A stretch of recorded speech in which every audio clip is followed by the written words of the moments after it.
St. Louis, Woodcrest Chapel, Willow Creek. I got to significantly contribute to helping to build that. And then Eastside Christian Church in Anaheim, got to build that. And then I was looking for an integration company to be able to help more churches than just primarily the one I was at. And that's through other relationships. Actually, one of the people at House Right I've known for 20 years. So there's some deep roots there that just where the reconvergence happens is unbelievable. Joined House Right, and it just blows my mind to be able to get to be a part, to get to help, to keep learning with you. And that's just the engine that drives me. The passion is technical excellence and arts in the church. Thanks for letting me intro. Yeah. Something I really appreciate about you, Chris, is just your humility in somebody who's built a place like Willow Creek and Eastside Christian, and that you're still curious and you still want to learn. And so Luke said it before, but I'm going to say it again. We have not arrived. We don't know exactly what we're doing. Okay? We're never going to know exactly. We have experience to inform what we're doing, and we're going to do the best we can with the experience that we have, but we don't know everything. So also be encouraged by that. You don't need to know everything. Just use the tools you have. Okay? So as he was talking about 1 Corinthians 12, the thing that, and he and I talked about this a little bit, that passage, it mentions the foot, okay? Imagine being the mouth, imagine being the ear, the eye. Like, there are functions that each one of those has. And like the mouth has a function of proclaiming, and right, there's input to the eyes. You're drawing into yourself the things that you're in front of. Ears are the same way. The foot, who wants to be the foot? Like, the foot gets no glory.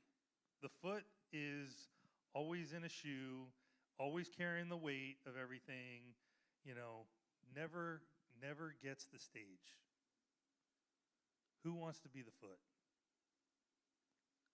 All of us do. Every single one of us in this room wants to be the foot. He says he's not comfortable on this side of the mic. It's because he's comfortable being the foot. He's comfortable being the one that carries the burden of the ministry. And so I am too. I mean, I've been a worship pastor, so I'm comfortable here, but man, being back behind the board, nobody knows I'm there. I'm happy about that. I can drink my coffee, relax, push a fader. When that mic doesn't come on, everybody knows I'm in the room. And that's a problem. It's the only time anybody knows I'm there. So be comfortable being the foot. It's a burden to carry, but it's a burden that each one of us is called to in some way. So I wanted to start out with a little bit of listening. I've asked the guys to bring the lights down a little bit and to play a few tracks that I think are interesting. The reason being is audio it's an art form. There's a technical aspect to it, plugging a microphone in, gaining it up, and we'll kind of go through all that stuff in a little bit, but it's an art form. It is being part of the band. It is a musical expression. So I wanted to kind of inspire us by listening to some music. I picked 3 tracks. He picked one of them because he loves it. Maybe not really. It's a good track. But I want to give you guys just a couple minutes without visual, stimulation. I want you to just, if you can close your eyes, do that, and just take in a little bit of these tracks. So, all right, hit it, Sammy.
Okay, I'm having a hard time turning that off because it's so good.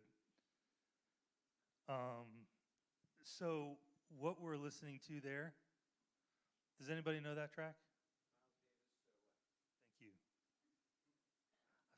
I should have known you would have known that one. There are so many interesting things about that track. Not the least of which is the fact that it was recorded in 1959. Okay?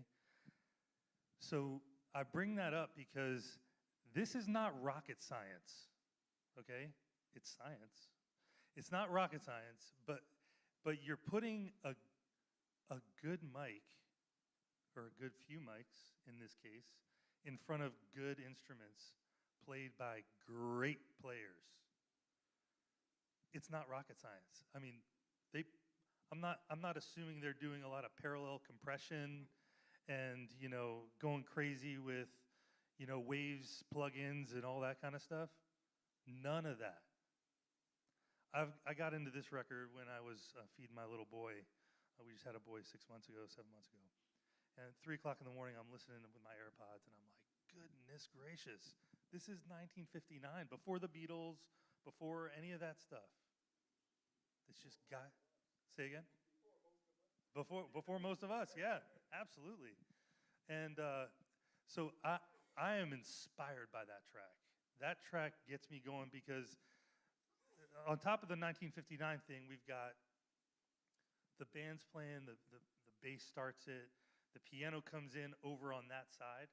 So if you're listening to the stereo spectrum, the piano's over here, and then all of a sudden, the drums come in, and it's over here, and it's super clean, and it's not getting mudded up by a bunch of other stuff.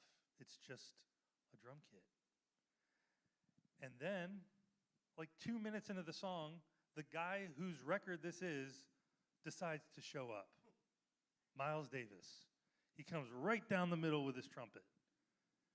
And he takes over, and he gives you his thing, and then he hands it off to Coltrane. Like, goodness gracious. This is all about these good instruments, these good mics, but it's about the arrangement. So any worship leaders in here? Okay. What those worship leaders are trying to accomplish on a Sunday is to get an arrangement of these songs that you do that is compelling. It gives you somewhat of the feeling that you just had. It's compelling. It gets you kind of moved as a congregant. So does anybody here play music? Anybody that's like playing in the band? Okay, so being part of the band, over 50% of being in your band is listening. If you're not listening, you're not playing in a band. You're playing music that the chart tells you to play. So just be thinking about that as you lead on a Sunday morning, to be listening to everybody else, to know how you fit into the whole thing. If Coltrane decided to say, hold on, Miles, I want to come in and do something. Okay, bro, this is my thing. You get your thing. Everybody's got their space.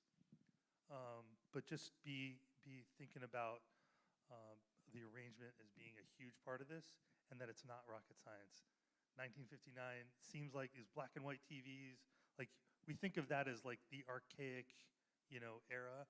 But this sounds as amazing as I would hope for a jazz record to sound that I would record. So anyway, I got a little long-winded on that one, sorry. Can we go to the next track, please?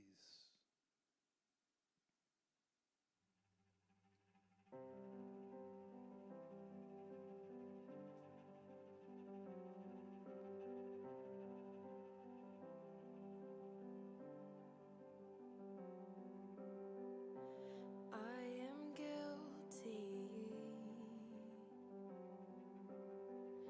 ashamed of what I've done, what I've become,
inside I doubt that you still love me,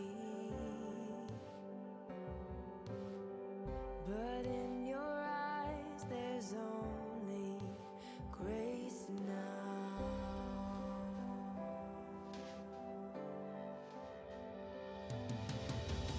You plead my cause, you right my wrongs, you break my chains, you overcome, you gave your life to give me mine.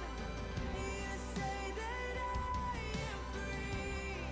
How can it be? All right. So that one's probably more similar to what we would do on a Sunday morning in a church. Very vocal centric. That vocal, when it comes in, is like right in your face. It's super clear. You can hear every little breath, every nuance coming out of her mouth. That's Lauren Daigle. For many of you know her. But it's also an incredible arrangement. It leaves space for that vocal. So when it kicks in, it feels big and huge and epic and all that. But it won't get there if the dynamics kind of go from like the 0 to 10 thing. They're down at the 2 and the 3, and then her vocal kind of pokes through there. And it's setting you up, setting the stage for when everything comes in. Okay, so it's all about arrangement, getting good tones and all that kind of stuff. But I bring all this stuff up, honestly, because you being an audio person, okay, audio people, raise your hands. Okay.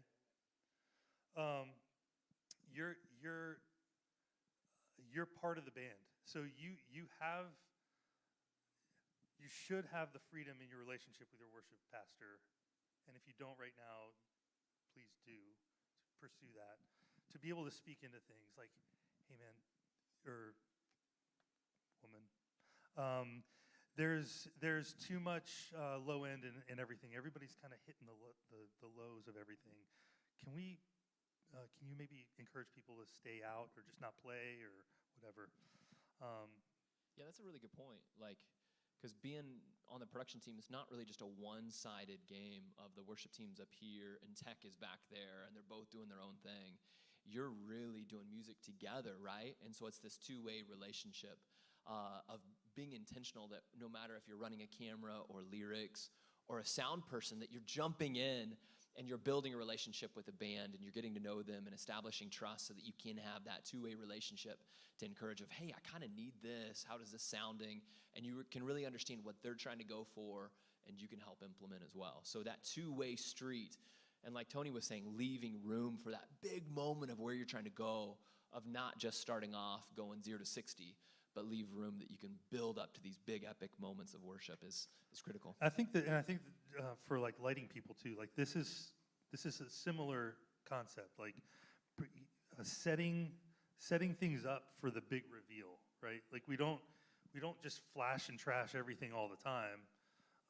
And he has a lot more experience with lighting, but there are times to just have that one light on. Maybe even just like a silhouette from behind or something like that to set the stage for that big reveal where everything's moving and the haze is going and all that. So it's a transferable concept, not just with audio. Cool, last track.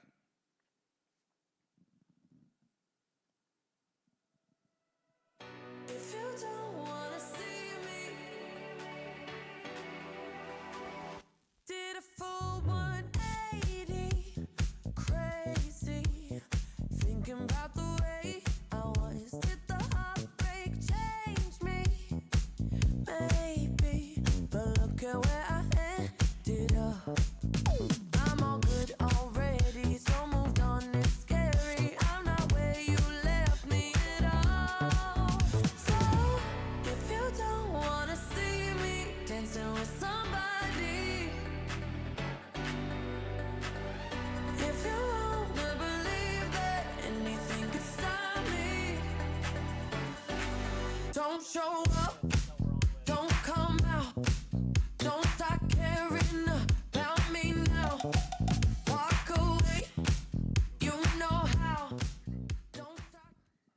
Gilly talk about that one a little bit because he loves this track. I love it too. It just sounds good. It's punchy. It just, drives. But I wish I had tear-jerking stories about this song like you do about the other songs.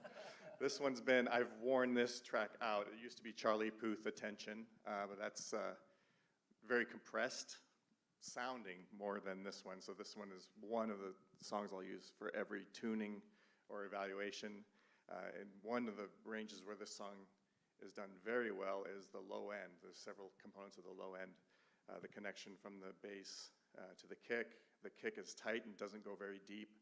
So within the first 5 seconds, on some systems, it's pretty easy to tell if the subs are timed to the mains, if the crossover is treated right, if there's too much overlap or phase issues there.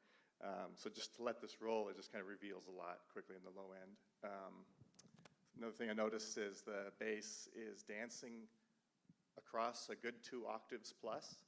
So instead of droning at the key that the song is in, out of the gate, it's octaves hopping around.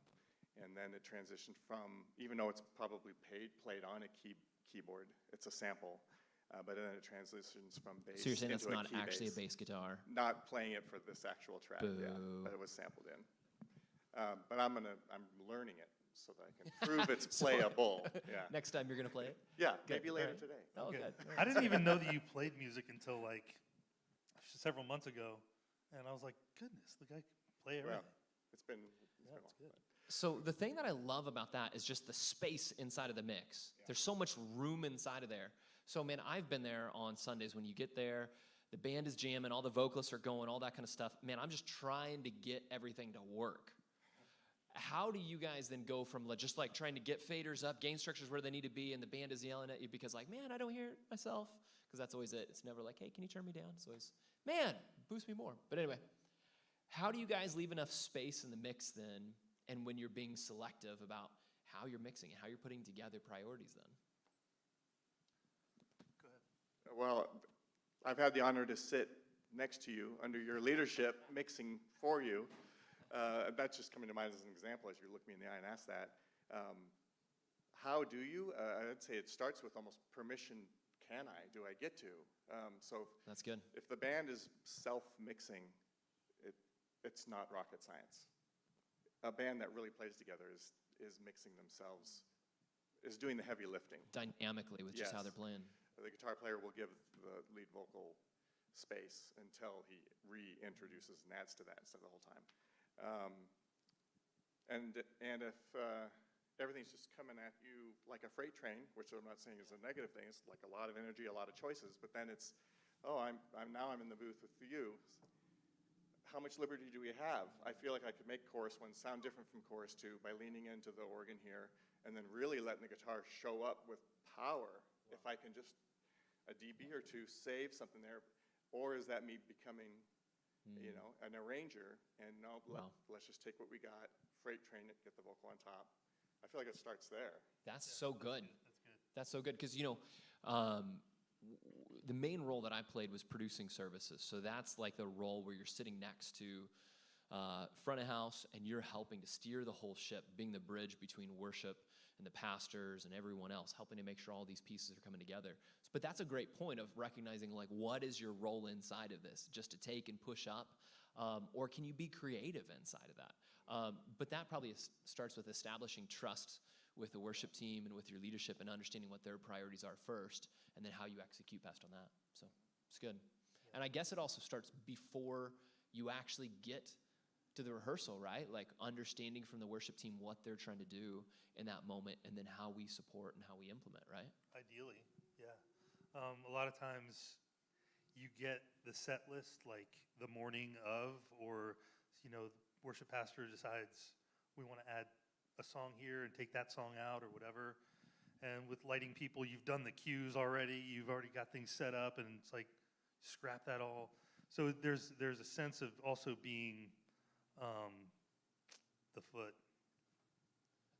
There's the sense of just being humble and just saying, okay, I'm being asked to do something that even though I went down this road, I got the band to sound like this. They're saying, great, the kick drum is not the lead singer. We need the vocals out front. Turn the band down X, Y, and Z. There is a sense of service that we have to provide too in that. So when you're telling him, man, I appreciate you pushing the organ there, but I don't hear the vocals. Like there's kind of submission to leadership in many respects. So That's so good. yeah. And like the feedback I would get from the front row was always pretty consistent. It was usually, man, we need more electric guitar and we need more vocalists. And so then I saw that as my responsibility from week to week to make sure that we're holding those values that leadership has, that they don't have to ask those requests again, but that we're holding that out. And man, one of the main things is like, how do you guys go about mixing a service for live as opposed to an album? Because I find so many people are trying to recreate that album mix, but in a room, sometimes that's just not the goal or not accomplishable. You're up against so much challenge in a room. This room, for instance, we're going to do a sound check in a little bit, and you'll hear there's a stage volume. There's something that you're kind of battling against. There's the acoustics of the room. There's how the PA is set up and whatnot. In a studio, and I'm a studio guy, I love mixing in a studio. That's where I cut my teeth, and there's like there are these sonic targets that you're always shooting for in a studio, and that also informs how I mix live, but you can't always get there live because of the things I just talked about. So you have to compromise at times. You have to say, well, in order for the bass to not take everything over, I gotta EQ it much more severely because of the way the room is, or something like that. So there are just a lot of compromises in a live environment, in my experience, that you don't have to deal with in the studio. That's good. Because you can always duck things down, right? Like in the studio and control. Oh yeah, you can. You have free reign. But yeah, so that's the primary difference. And I think a lot of studio guys that I know enjoy being front of house guys too. Front of house guys are like real front of house guys that I've encountered that are the total pros. Those guys are the ones that are just they've battled it in so many different environments. They don't necessarily care to sit in the studio. I don't know. What are your thoughts on that? To the two things I'd say that first that come to mind on how do you mix for both. One is how what happens at the front of house desk translates downstream from that is a reflection of the stage energy, feeding the reverberant field and the acoustics of the room, and then the PA implementation.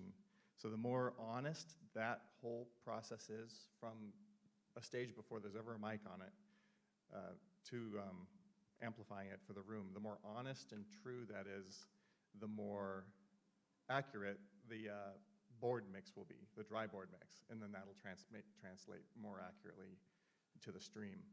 If the PA is having colored by EQ and you're compensating for that color at the front of house desk to make it sound normal again there, then all those EQ colors, if you're using the board mix for broadcast, translate, and then you have to reverse those again. So zooming way out is like, how honest is this path? Because all of those choices, including with open mics here ambiently, even if you have a separate broadcast mix console and you're playing all the waves tricks or processing, is to have to reverse. You don't want to have to reverse all those effects, even in the open mics that are listening to the room. They do affect each other more. The other thing that comes to mind is the amount of energy that is pushed into broadcast mix. Loudness, driving for a loudness target. And it's kind of the difference between bringing the studio chops to front of house has been a revelation, a really exciting way for how things sound live. It has also been a challenge to remind studio engineers that the PA can't have that much energy without being fatiguing. Why are you looking at me? Well, because I respect the I respect the challenge. I'm curious about how you mix these too, but when you mix a song and it's produced and you're mixing in the studio at 85 dB, flat-ish, and with a loudness target of minus 14 or something like that for Spotify. That has been mixed and optimized for how the human ear hears at 85 and is actually designed to be enjoyed at 85. There's more literal iterations of this, like Dolby Atmos, where the specification is like the movie theaters that are calibrated. The speech center channel has a specific SPL target in the middle of the room. So there are these parameters around this was created to be enjoyed and experienced at this volume level because it changes when it's louder or quieter than that. And for that reason, we play tracks like this, and we turn them up to as loud as all of us would agree. That is really loud, and that is about as loud as rock and worship. And then we would look at the dB meter, and it'll be 5 or more dB lower than the actual live worship because the amount of energy that's compressed into pre-produced music. So that comes to mind as they're two different packages. And to play a pre-packaged or to mix all this towards that target would be like this. And then it gets hard for all these other things that we were just complimenting as features, space and dynamic range and vocal on top. And you squeeze and squeeze and squeeze in a great way, but it is still two different animals, and one mix does not translate to both. I mean, that's so good. We're going to be talking about that a little bit more later, too, of like how do you create that live mix in your room, but then also how do you create that almost studio mix or that album-sounding mix online, and how do you maximize that? Because that's such a challenge, because it is really two different games. But Absolutely. hey, we've got a moment that want to do a little bit of Q&A, and then we were going to bring in Scott Ragsdale over Zoom, and he'll be able to talk with us and share with us a little bit. But we have a moment for a question or two. Do you guys have any questions to start off here?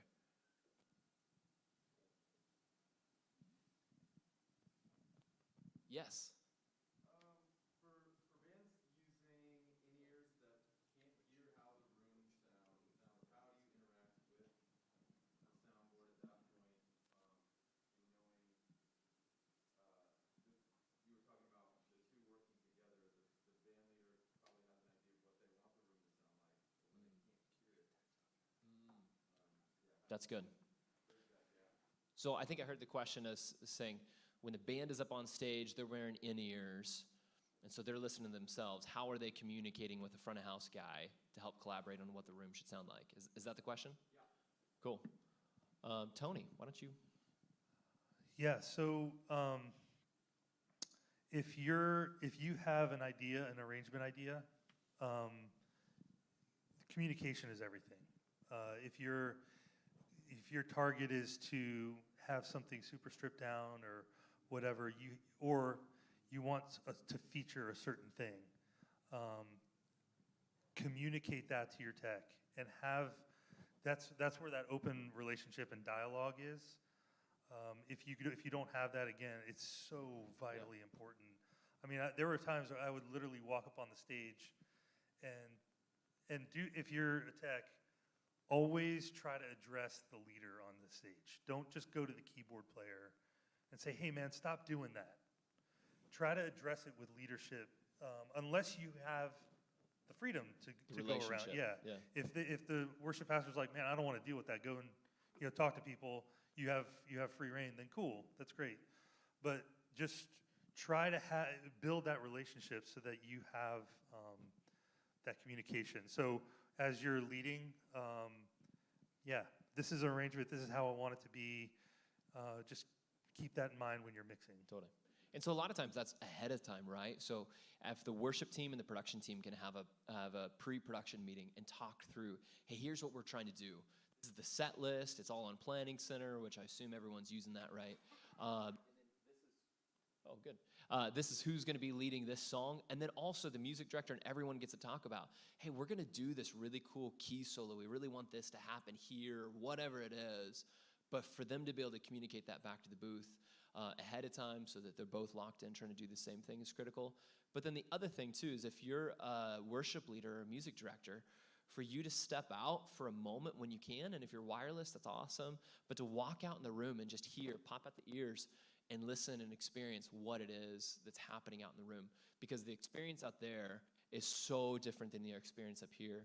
And I think one of the most challenging or destructive things is for the team up here trying to mix from what they're hearing up here and trying to tell what changes need to be made based on what they're hearing here. So that's a relationship. If you're on this side, I encourage you step out into the room and hear. And if you're on that side and your worship leader is, offline, not in the moment, build relationship and encourage them. Hey, come back with me sometimes and listen to what it sounds like out here, and we can talk through how do we make adjustments and tweaks. So it's a good question. Yeah. You're talking about that relationship between the worship leader, worship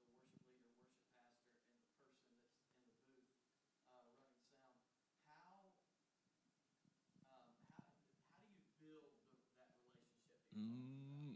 I mean, it's one thing to say you need to have this relationship. How do you build that relationship? We talk about here a lot of times coming with our gift, whether it be mixing or whether it be playing with open hands. Yep. Like this is what I have to present. Yep. How do you build the trust to be able to say, hey, can we change what you're bringing to the table? That's good. So the question was, if you couldn't hear online, how do you build that relationship where there is trust so that you can give input? And so I'll give a quick perspective and then hand it over to for one of these guys to share their perspective. It doesn't start day one. So when you join the team, man, you're not sitting behind the front of house booth and telling the worship leader, hey, actually, I think you should play your guitar like this. It doesn't start like that. It starts humbly, like Tony said, building relationship, serving, cleaning the stage, like helping them in every way you can, and then also trying to be with the team. So whether that's in rehearsal, spending time with them, whether it's in the green room or backstage or whatever it is, building relationship outside of just serving. But then I think also the other side of it too is not getting overly wrapped in the technical. Sometimes we get overly focused on the last 5% of improvement that we want to make, and we miss the 95. We miss that the pastor walked up on stage and his mic was still muted because we're trying to dial in that EQ just perfect. And it's like, well, that's important and all, but if we miss the 95 of getting the mic on at the right time or building the relationship or encouraging the volunteers around us, that last 5% doesn't actually matter. So I would just say the relationship starts slow. It starts with humility. It starts with wanting to actually care for that person that's on the other side, whether it's a worship leader trying to care for that tech guy or girl, and if it's the worship or if it's a tech person, then it's really trying to care for the worship person and serve them well. So that's my perspective. Yeah, and by the way, I've never missed a pastor's mic being on. Oh, It's never once happened. BS. And then, so as far as building the relationship, I think we as believers, I'm going to speak to you, Josh, as a leader. Was that Josh? Yeah. Because you weren't there anymore. As leaders, if you're a leader, if you're a technical director, or you're a worship pastor or whatever, God pursued a relationship with us. He proactively pursued the relationship. He didn't wait for us to come to him. He saw the need in us, and he proactively came after us. So keep that in mind as you're thinking about relationships on your team. Be the one to start the conversation. That's so good. So that you can really build that trust. Yeah. And if that doesn't come natural the first time, know that you're in good company. There's a lot of times some unique dynamic between sometimes the stage team and sometimes the technical team. And it doesn't have to be that way, but if you are experiencing that, know that that's not totally uncommon, but you can build the bridge to jump over that line and help just build a relationship, build encouragement, know that you're in it for them. And that pays dividends for trust so that when the worship people are here and the production people are in back, they have trust that you guys are doing what you're supposed to be doing and they don't need to jump in and over-engage in that way. So, hey, so why don't you introduce who we're going to be talking to? Yeah. So the story that I told you guys about being at Willow and having that conference inform for me that I should be pursuing the gift that God has given me and using it for the work of the ministry. Gilly was the guy behind the scenes, making things work and climbing and catwalks to make sure lights, worked and stuff like that. But then there was a guy behind the mixing console who, when things didn't work, he's like, I don't know how to make this work. Somebody, Gilly, go make this work. And he is a creative mixer. He and I connected a couple years ago, and we really just love talking to each other about the art of mixing. So I wanted to, and we wanted to, your friend, my friend, Scott Ragsdale. He mixed at Willow, but also has done a tremendous amount of stuff. Recently with Joe Bonamassa, he was touring with him as his front of house guy. Not church stuff. It's a touring gig and going to city, building a system, tearing it down, going to the next city. But just one of the best mixers that I know, and really one of the best guys I know as well. He's a good friend. So Scott, you there? I'm here. Awesome. Can you hear me? It worked. It worked. Yay. This is unbelievable. Technology is amazing. Good to see you, friend. Where are you right now? See you. I'm in the lobby of the Crossing. Obviously, we have a Saturday service, but I'm here about an hour early to do this. And just, yeah, that's where I'm at. And what is your role at the Crossing now? I'm called the Tech Arts Leader in Audio. Okay. And so basically just trying to make sure all the needs in the audio department are met. Yep. And also look around and see what needs to be either improved or changed. And just, again, it's all related to the production world, and the emphasis is in audio. Awesome. Okay, so what are some of those things? We've been talking a little bit this morning already about, I gave them some tracks to listen to, some Miles Davis and some Lauren Daigle and stuff like that. Mm-hmm. So we're kind of talking about the art of audio. What are some of the things, just a couple things that you would like to impart to young techs starting out, some people that are kind of mid-career in the whole thing, have a little bit of knowledge? What are a couple things that you'd like to share with them? Remember why you got into it. I mean, it's about the love of music. And I mean, it's exactly why I ended up where I ended up behind the mixing console, because I played music for 10 years in a band. And just loved getting with my brothers and sisters and making a sound. And remembering what that sound was that really made me happy, because mixing is definitely an emotional response to the music. And so when you're mixing, it's not about the gear all the time. It's about when the sound is coming out of the speakers, how does it make you feel? And your job as a mixer is to connect the audience with what's happening on the stage.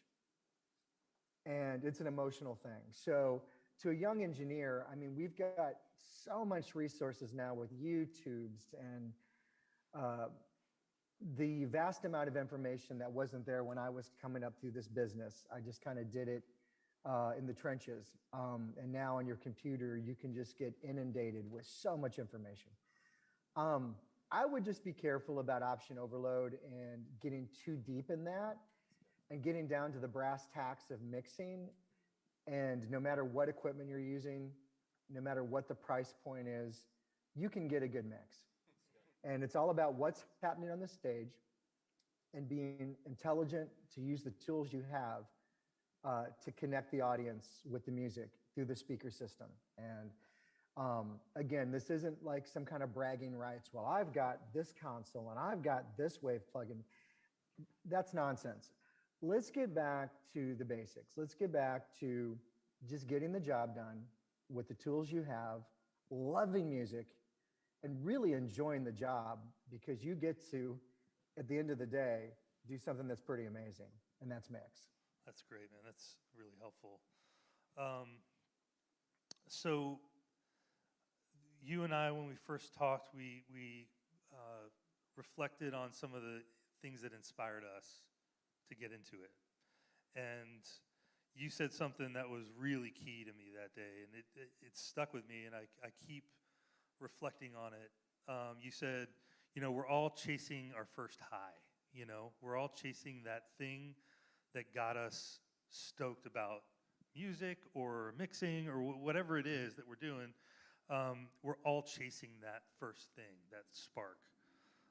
So what are some of the sparks that sparked you to do what you're doing?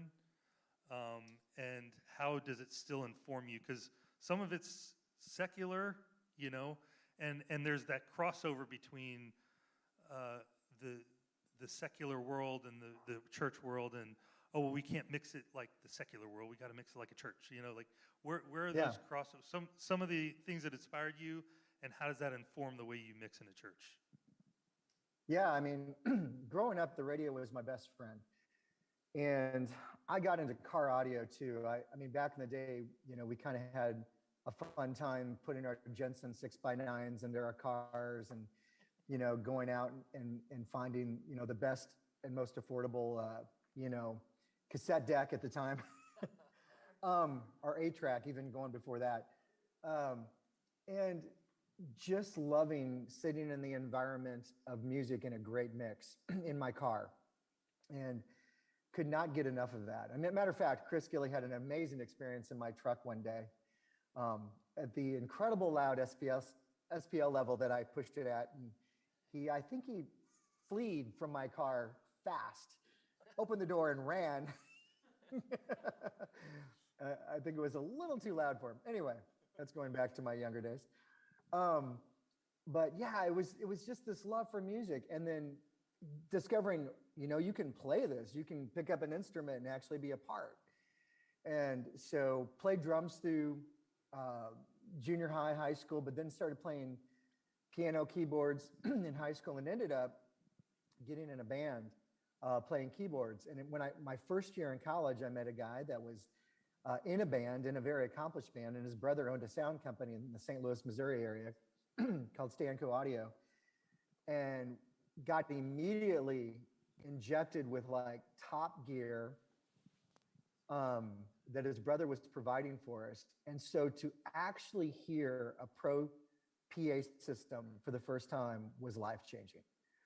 I never knew music could move you like that. I mean, I had my car, but to have 18s and 15-inch drivers smacking you was like the greatest thing on planet Earth. And so, again, it was coming to the realization that the high I was getting in my car just got greatly just blown up, and I just had to be a part of it. But the deal is what's coming out of the speakers. I mean, that's still a part of it. So yeah, when I say I chased my first high, I mean that listening to, I remember Aerosmith's Dream On for the first time. I had an out-of-body experience through that song and many other ones. And it just took me to a dopamine adrenalized place that I wanted to be a part of as many times as I could. And again, discovering that either playing music or mixing music, that could happen. That's good. So when you're mixing, Gilly said a few minutes ago that you're kind of getting barraged with all this information. What are maybe some key things that you look to prioritize?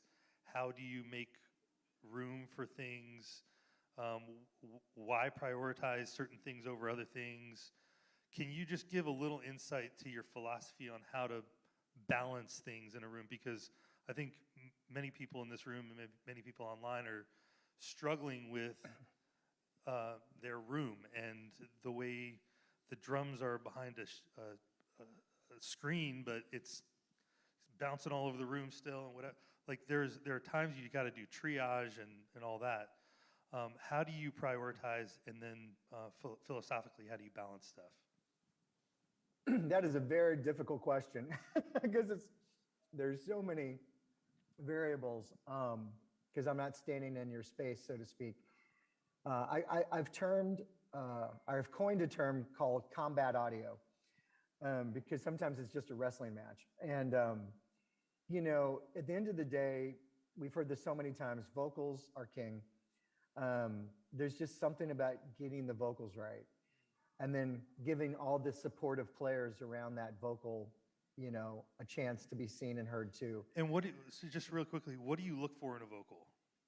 What is the, that target that you're shooting for? Man, obviously clarity, intelligibility. Yep. You want it to have emotion. You want it, you want it to carry weight in the mix. You want it to be just a central part to the main focus of what people are paying attention to. Yeah. If that makes sense. Yep. No, for sure. And some more on your philosophy and balance and stuff.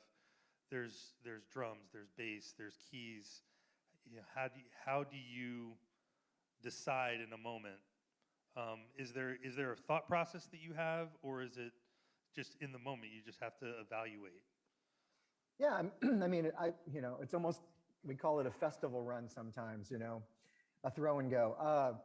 When you come in, I mean, you have to have a basic roadmap inside yourself of what a mix should sound like. Yep. And then you're giving, the room and the PA and the musicians, and you've got to make this work. And, when I'm mixing something and I'm reaching for EQ or I'm reaching for certain tools, it's because something's bothering me. I've got to correct something. Yeah, that's good. Yeah. And I'm trying to put things where they should be based on what I know to be true, what I know as an artist, where things should be, how they should sound, where they should stick out, maybe where they should be panned, creating space for everything. And then again, you're bringing up kind of a subject of in a room, in a space, what's your PA?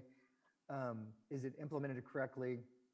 All these other variables that absolutely play into this. But if I'm behind the desk, I'm trying to get the mix to sound like the mix that really makes me happy. I'm trying to match up what's happening on the stage to the roadmap inside of me, to the mix inside of me. And again, using my tools to get the kick drum where it should be, the bass guitar to be where it should be. Informed by the things that inspired you and all that kind of stuff. Absolutely. Yeah. It's an inspiration that you've grown up with listening to music. Yeah. And that's what I'm chasing. I'm chasing those great guitar tones that I heard when I was a kid. Yep. I'm chasing that drum sound. I mean, that's where I'm trying to get to. And yeah, that's what informs me whether I'm in the right ballpark. It's hard to quantify it. It's hard to say, I always go for this EQ, or I always go for this kind of compression, because it is. See, that's what's dangerous. There is exactly. no one size fits all. Yep. So like the preset world and like the plug-in world, and everybody's like trying to have that silver bullet or find the silver bullet to make their mix sound like a record. And it's just not a one size fits all. There's the performer, the microphone, the instrument, all those different things. It starts at the source. Yeah, here's what's dangerous. I've seen the latest craze is buy our template or buy something that somebody else has created. This is going to get you in trouble if your band sucks. That template isn't going to do you a darn bit of good. Yeah. And that's what they're not talking about. It starts with what the microphone's picking up. It starts with what's happening on the stage. It starts with the musician. Yeah. It's not auto-tune. Can you sing in pitch? I mean, auto-tune helps. But now we're getting into this, modern day, fix it in the mix, fix it with the tools. And no, I'm not even going to go down that path right now. That's a whole nother conversation. But yeah, if you buy a template and your band sucks, your mix is still going to suck. It makes it, and the thing is, like, after 20 years of mixing for me, and I'm back behind this board and I have a band, it just doesn't sound good in the room, and I'm feeling like I'm terrible. I'm the worst audio guy on the planet. And then I take a step back and I'm like, yeah, that guitar player and the keyboard player, they're playing all over each other. The drummer's bashing on the cymbals. The bass player is all the way up on the neck. He needs to be down low. And it's like nobody's playing together. So yeah, I mean, I wish and hope that one day mixers out there would get to mix some of the musicians I've got to mix. Absolutely. Yeah. I mean, there's a Carnegie Hall quote about how do you get to Carnegie Hall. practice, practice, practice. If you're not practicing to be on your church stage as a musician, you shouldn't be there. It's like everything is hard. Everything takes time. Yes. Everything is a commitment. And you can't expect the sound guy to fix your lack of practice and your lack of trying to hone your art. So, yeah, what you just said, it's, I've seen some people have the most amazing tools and it still sounds terrible coming out of the PA because the band sucks. And so that's the only term I can think of this morning. It's good. It's very effective. It's a partnership. This whole thing's a partnership. Yeah, that's right. No, it totally is. We've been talking about that a little bit too. Scott, Luke Hesher from our team has a question for you as well. Yo, Oh yo. boy. Okay. Hey, so when you're building out a mix for modern worship, do you have a standard thing that you put as your corner block that you mix everything else around? Do you typically start in one place and then work out from there? Or do you have any like standard ways that you process through and you move through building a mix for worship? I don't know if I have any standard ways per se. I mean, sometimes, depending on when people show up, a church can be a very interesting environment. But I will say with virtual sound check and things like that, which that tool is invaluable. Does anybody use that here? Has anybody used virtual sound check? No. It's very. Can you explain it, Scott, for people? Yeah, man. Virtual sound check is where you can capture your band just like a recording studio would and play it back through your console. And I suggest play it back through your console when nobody's in the room. Like, make this a habit to record your rehearsals, record Man, that's so good. your Sunday. And my favorite thing is, sitting behind the desk when nobody's in the room and just going for it, turning things off and listening individually and really dialing in, your high pass filters and getting things more corrected. Because if you're only just coming in Sunday morning and sitting in front of the band, that's one mix, but you can make it so much better by practicing your mix with virtual sound check through the week. That's so And, good. again, I think my focus is definitely vocals, not, over EQing them, trying to keep them natural. There's so many fun tools out there, dynamic EQs, that, all these things that can kind of keep your vocal a little more natural when they're singing soft or when they're singing really strong. I like a good foundation between, the rhythm section, the bass, and the drums. How are they, working together? Guitars are just, the wild, wild west, because, you've got your, the guy that has, 35 pedals on his guitar, or that has too many effects going, and then you have to constantly walk to the stage. Your guitar sounds like this ethereal thing in space. And it's not something that I can put in the mix correctly because of what you're doing. Let's partner on these effects. Let's talk about this thing, because when you're on my stage, what you're doing in your bedroom isn't working. Those are all those fun questions. Or you have the guy that just plugs into a Marshall Plexi and it's like amazing, but okay, dude, this is really too much on our stage. And now we have to think about an ISO booth and another conversation. But yeah, just finding where all those mid-range instruments work together. I mean, you have keyboards, you have guitars, you maybe have a horn section. All those things are in a certain frequency spectrum. So now you got to get really creative in how those are all going to play together and do a dance inside this mix and be heard. And again, that's all practicing with virtual sound check. That's so Thank good. you, Rags. This is Gilly. Hi, Gilly. Hey, I wanted to ask you, how engaged are you in the mix? How active are you? I know you've mixed for, in my opinion, some of the best bands in the world, and they're so good. You put your mics there and you set everything at 0, and then you sip your coffee. It's amazing how you've arrived. I respect you for that. But when I wish. So, and this question is actually wired in yesterday for somebody that's online. Are you touching EQ during the first set? Is a fader always moving? How busy are you? Oh man, I am absolutely an active mixer. I am constantly, You know, when you're when you're mixing, your mind is circling the stage, so to speak. You're constantly focusing in and out of what's happening, and you're kind of getting, I call it the zone. And like I said, when I'm touching something, it's because something's bothering me. And musicians are humans, and they're organic, and they play different every day, and they sing different every day. And things are going to change. And things are possibly going to change between rehearsal and game time. There's an adrenaline thing that happens.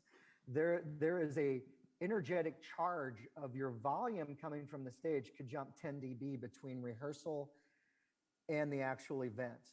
So yeah, my fingers and my mind, there's no drinking coffee during a show, man. It's absolutely game on. I'm in it. We are partnering. I mean, the Beatles called Sir George Martin, you know, the fifth Beatle, because they got it. The guy behind the soundboard is part of the band, whether you like it or not, whether you recognize that or not. He's part of your team, and you've got to be in it together. That's great, man. Gosh, there's so many things that you and I have talked about over the few years that we've been chatting. If we could go back to our NAMM conversation when we first met, it was just like this incredible dialogue. Like, oh yeah, it's all about arrangement. Yeah, this is incredible. Like, dynamics in music. Who knew? and if the band sucks, it sounds bad, you know? Like, well, man, you've unlocked a couple things. Does anybody have any questions for Scott? There's one question that came in about metering. Metering. So how do you meter, and what are you looking for when you're metering? Do you use metering? How do you use metering? And what are how does that inform what you're doing? Is this a certain application? Is this like broadcast? No, In a room? Oh, in a room? You know, you have to play by the rules of your room. Like, I mean, going on the road, it's really interesting. And Chris could speak into this because he's created this wonderful tool called Trend. You know, a lot of times, I mean, European tours were really interesting because you had a much lower SPL level than I could even imagine. I'm thinking, wow, like Metallica's going to play today at that level. So you've got to be smart within the rules of the house. And you got to learn to really weight your mix, I call it. Like if you have to mix at a lower volume, bass frequencies can really help give you an energized mix. And you got to be smart too. Not every song should be at the same level. Like as an active mixer, if the band doesn't get me to a soft point in like a ballad, I will make sure it gets there. That's my job. I'm part of what's going on. They might have inners in. They don't know what the room's sensing. Again, music's about emotion. So if you have a song and it's supposed to be this whisper and the acoustic guitar player is just because he's in his inner monitors, you've got to take that acoustic guitar and soften it and go after that and make it appropriate. And then the big music, get it to where it should be. Maybe the band hasn't reached that point yet. This is I would call it emotional intelligence and mixing, maybe, where like this song should be kicking my butt right now and taking me somewhere, and it's just not. So that master fader, you push it. But again, play within the rules of the house. And if you're feeling that your mix needs a little bit more, think about the low end instruments to give you that push or that charge you need. I mean, I hope that's answering your metering question. I mean, obviously you don't want to put things in the red. You don't want to run out of ones and zeros and all of that. That's some of the basic stuff. But did I answer that okay? That is good. Yeah, you can't really look at a meter to give you everything. Trend is a very unique tool that you just mentioned. Chris did develop it. It's a tool that allows you. Well, why don't you talk about it really quickly because he brought it up. Thanks, Rags. For a second on Trend, it's an SPL meter, so some of that's not earth-shattering. Using a $250 plastic meter with USB out and then streaming it in, so it's a meter on a computer. And because of that, you can open a window and put it on an external monitor. or like it's on the scoreboard at the Superdome, or helping the Hollywood Bowl remain in compliance from some very old LA policies and compliance policies. But an example with Trend where Rags or others might use it is it's also a dosimeter. So it's converting a basic SPL meter into a dosimeter and creating an average. And the average is what an organization like OSHA would use to determine if you're honoring healthy hearing safety practices. So that'd be the one thing I'd want to point out is to start exploring the freedom and the compliance and the trust with an average, because a vocal can easily hit a peak of 103 for a moment, but there's nothing really about the experience that is worthy of talking about 103. The song averaged, even with all the sound checks and stuff we've been doing today, we're at an average of 90.4 with 15 minutes of exposure. That's good. That's what happened. Yeah, and a lot of times people will come to your booth and say, it's too loud, and they'll go to the lighting person and they'll say, it's too loud, you know. Yeah, Hey, it's like, oh yeah, Tony- okay, cool. Tony, Yeah. Yes, Tony, are these church guys in this crowd mostly? primarily yes. Yeah, you know, I want to tell you something. What this whole thing about it's too loud. What helps you? You need a leader that is the only point person that will let you know if it's too loud or if it's not too loud. Because in a church situation, you will have 25 people that will give you their opinion on volume. So hopefully in your situation, you've got somebody set up between top leadership, between you and them, one person that good. it's their comment to you Yep. is the only one you listen to. And if you don't have that, find. Yeah, if you find don't that have Yeah. that, try to get that set up. That's so good. And two, like when people are saying it's too loud, they're saying that something's painful a lot of times or hurting them in the mix. And maybe their position is founded or maybe it's not, but it's helpful to just take their advice or their feedback and go, oh man, thank you. Yeah, and then to move add on. to that, sometimes people who don't like the music on the stage will say it's too loud, Yeah. but they don't like the music because what you get in your car and turn on, you turn up. Sure. So there's just, they don't have the vocabulary to go, you know, I just don't like this song stuff that's happening because I like hymns. Sure. So That's good. That's good. Hey, we had a few more questions from Yeah. online we want to make sure that we address, and then in the room too. Tony. One of them is, if you're not a musician, can you still be a sound guy or girl, woman? you know, there's never an impossibility on anything. I think if you love music and you get music, yeah, you can absolutely mix. It's intelligently breaking down the art of what you're hearing. So even though you can't play, if you get where frequencies fit and where things get put together and how the picture of music should be painted, yeah, for sure. That's good. Cool. So it's more art than technical, and you don't necessarily have to be a classically trained musician to fill that role, but looking at your role as being a creative extension, right? Absolutely. Absolutely. And let me just tell you something. I'm terrible at tech. I've got a lot of good friends around me. I'm way more artist because I'm way more musician. And if I had some of my technical friends with me, they'd go, yeah, Rags isn't that good with that You stuff. have one right here. Yeah, I've got a couple. I've got a couple secret weapons that make me look really good. What else you got? That's good. Okay, so there's one more question in here that says, should you ever be using the main fader to let the whole mix get louder or softer? Oh, that is good. It depends on your situation because some consoles don't have DCAs. Some consoles don't have all the bells and whistles. I tend to do it on a DCA basis of controlling my mix, and my master fader usually doesn't change that much. But if you don't have like those options, absolutely, you can grab the master fader. Or in the moment, I've grabbed even with DCAs. If I needed to bring like a couple dB can make a huge difference. I had a really good friend of mine tell me one time, you know the difference between a good and bad mix guide on a fader? And he did this, that much. And it's true. It's amazing just moving fader a little bit and you'll hear the music just suddenly, and there it is.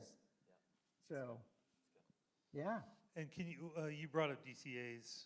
Can you give just an overview as to why use DCAs and what those are? Like, what are they first, and why would you use them? Oh my gosh, now you're taking me into the technical realm. Gonna get me in trouble. Yeah, no, a DCA is a way to control, groups of faders. What's great about them, like if you have your drum mix and you've created, your kick, your snare, your hi-hat, your toms, your overheads, and you've got that blend where you want it. If you put that on a DCA, you can bring that entire blend up and down together. It's a really great tool to just kind of shift groups of instruments like keyboards or guitars, and you've kind of got the blend again where you want it, but now the level within the context of the mix can be shifted a little bit, just using your DCAs. So And if you do have DCAs, that's kind of getting back to that previous question. That's where I would suggest, if you have those, to go there first and do that blending there, because that's probably where you're going to get the benefit that you're looking for. We'll pick on Absolutely. DCAs for just 1 second. It also takes, it seems like it's part of the signal path, like a group, but it is actually, a way I like to look at it is a remote control for your input fader. And some cool consoles like the Avids or whatnot will actually ghost the fader to show you when you turn the DCA down, it's the same thing as going over and grabbing a bunch of input faders and sliding them all up and down. That's essentially what's happening digitally controlled amplifier. And with that, it takes a little forethought too. It's besides just remote control, if you put your vocals in there, in the DCA, and then you put the reverb return in there also, then when you pull that DCA down, you're pulling the vocals and the sends to the verb and the verb. So there's some management there where like the verb is fading away faster than the vocals, so you use a DCA to bring it down, but it also got drier, and then you're like, whoa, what happened? You have to be very strategic about Yeah. it. That's good. That's cool. Hey, what other questions do we have here in the room? Kind of a narcissistic question, but and I'm not sure if this is an A3 or it's kind of A3 and in-house question. But in the age of in-ear monitors, being a horn player, I play the last loud instrument. There's no volume control on it. How can I help my folks get the mix that they want without having to, drive gain up too much, or I think I'm the headache. Wow.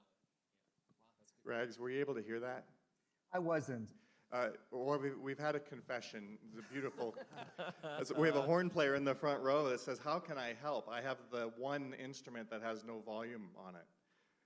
And you've mixed horns plenty. Yeah. Any thoughts there on? Did I nutshell that appropriately? I really appreciate the heart in that. That's just. Thanks for bridging toward- confessing that you're a horn Yes. player. I love horn players. You Yeah. kidding, man? There's some magic Yeah, there. absolutely. I mixed some Tower of Power guys. They're pretty amazing. With horns, I mean, how does it fit? I don't see your stage. I don't know what you're competing with. I mean, I've seen and have used little plexiglass, like circular discs around the microphones at times to keep, a brass instrument from blowing through vocal microphones, from, feeding other sources on the stage that I don't want to. So again, I'm not sure. I mean, you're not evil, and a trumpet is really loud if that's what you're playing. But to sometimes position things on the stage away from things, like being really strategic, like don't put a cello in front of a drum set, or you've got to think about how mic bleed happens and arrangement of instruments on the stage. So those are some of the basics to go after. That's good. I think that's just a good example of a kind of an instrument that we don't want to ask you to play quieter. We want the Right. tone, we want the armature, we want the character, we want the passion, the energy, the whole thing. The mic is trying to capture so much of that for us. And like, you can ask a drummer to play quieter, but there's technique to still make the snare sound right when you Full, hit yeah. it quieter. So Getting through there are it, these yeah. instruments where stage noise comes with, and we want what comes with. So I Yeah. appreciated that question just for what That's can good. he do? Not everything. We need to work together to keep the horn prime. The other thing too is we've talked about arrangement. I've talked about arrangement a lot, and if you're not needed, keep the space there. Leave the space for the vocal. Leave the Good. space for the keys. the cello, whatever it is. So that's just That's another good. little detail. And also, we're at 2 minutes. We got 2 minutes with him. cool, great. And also, the last thing I'd say there is like, you know your instrument well, and you might be walking into a space where the sound guy has never mixed for you before and has no idea what to do with you. So you can help him out a lot and just look at the stage and go, hey, it's probably going to be better if I'm over here away from the choir. Don't put me right next to him. And so you can even help give him some coaching because this might be his first time. So it's good. All right, one last question while we have Scott here. Anyone else? Yeah. What's the right balance between instruments adding their own effects and the effects coming from the board? That's good. A lot about EQing instruments, for instance. A lot of pedals EQ instruments, or even like vocal effects. We're going to lose you in a second, Scott, because I used my free Zoom. But how do you balance the effects that are coming from an instrument versus doing it at front of house? You have 15 seconds. Oh man, that's a conversation. I mean, like I Yeah. said, with the guitar players, you know, the great thing about it, I mean, I've got the trust and I've got the respect that I can tell, you know, guitar player that, you know, your reverb is just, it's too much. Yep. And he'll turn it down for me.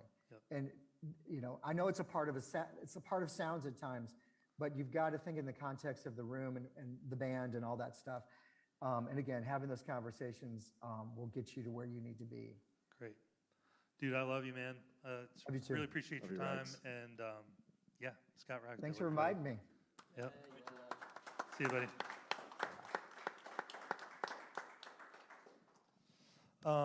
Cool. That's so great. Yeah. You know, part of what makes that special for us is that all of us have had some kind of connection with Ragsdale. And, you know, the part that we were talking about last night going into this is that we all have different stories about, like, as we were in production and as we were starting off, like, who was in our life that helped to shape us. And so we had different stories of some of us had a lot of investment by a lot of amazing people. And then some of us, like, it was just, we were on our own and there was no one around. And so, you know, in that situation, then it's just reading a lot of manuals and trying to figure stuff out on your own and making a ton of mistakes.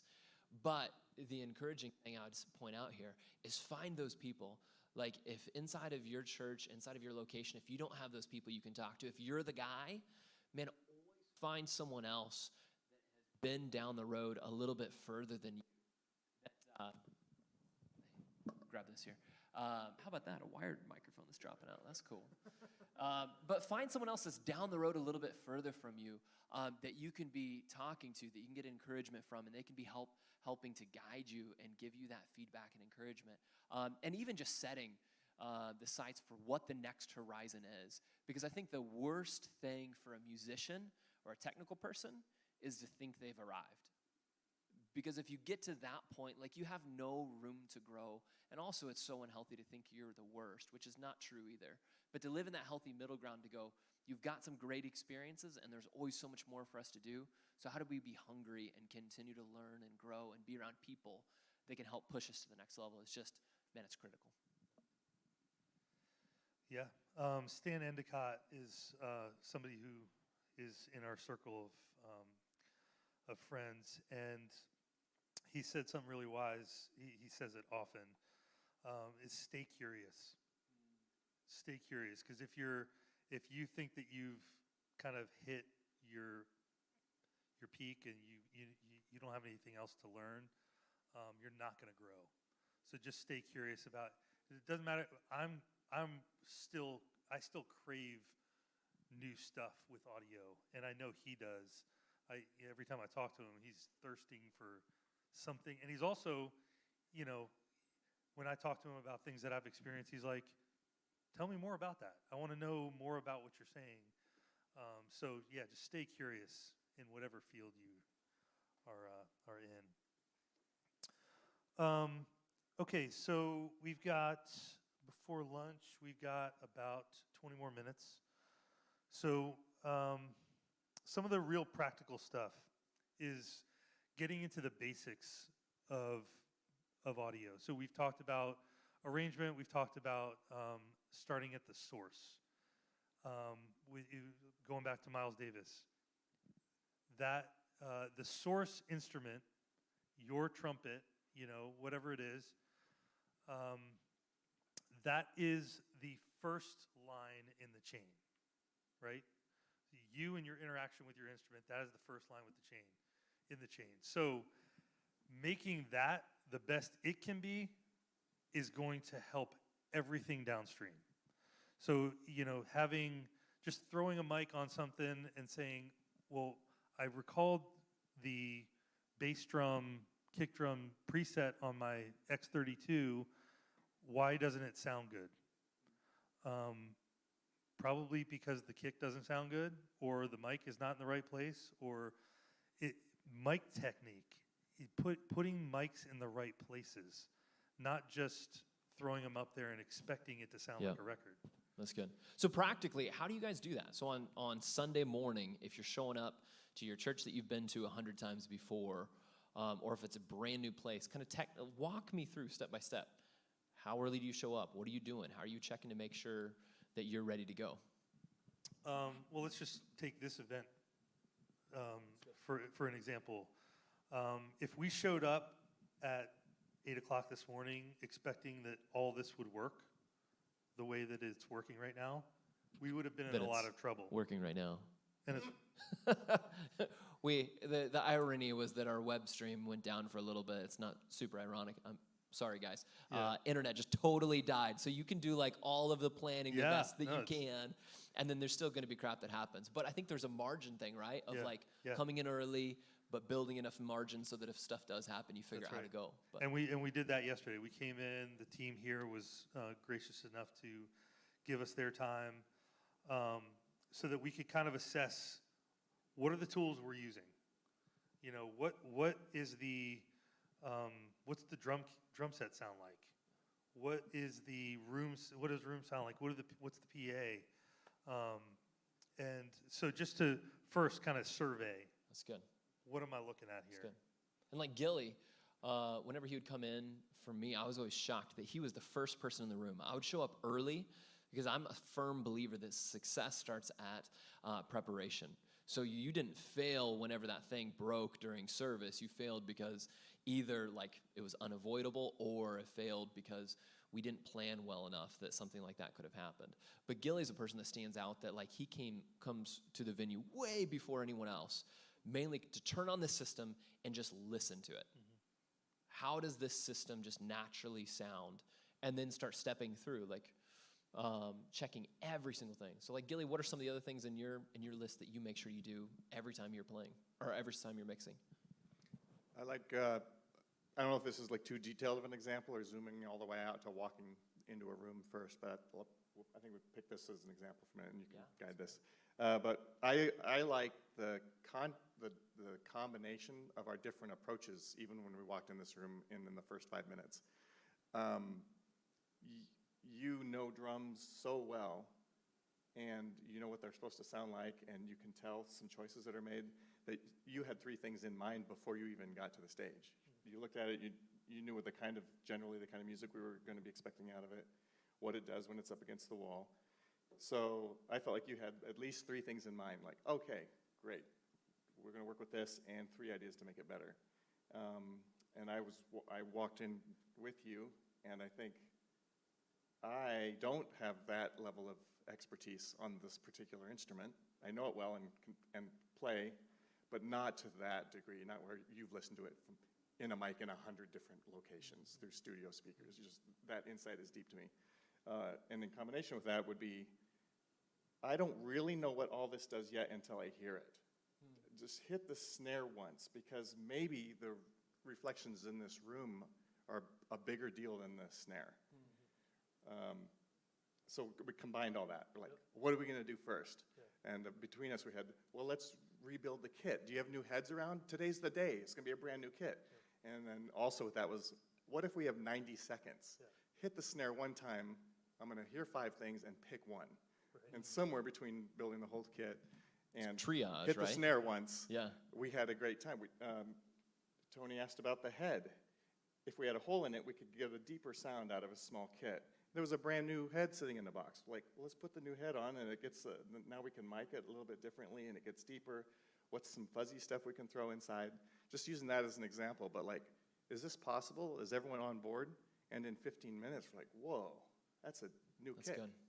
And then just all the little steps from there, tweaking the mic and the mic choices and all that. But so just walking in fresh, zooming out, if I had to pick one thing and there's no vocalist yet, just hit the snare one time and give me a second. That's good. All the way to, can we rebuild this thing? What do you got? Yep.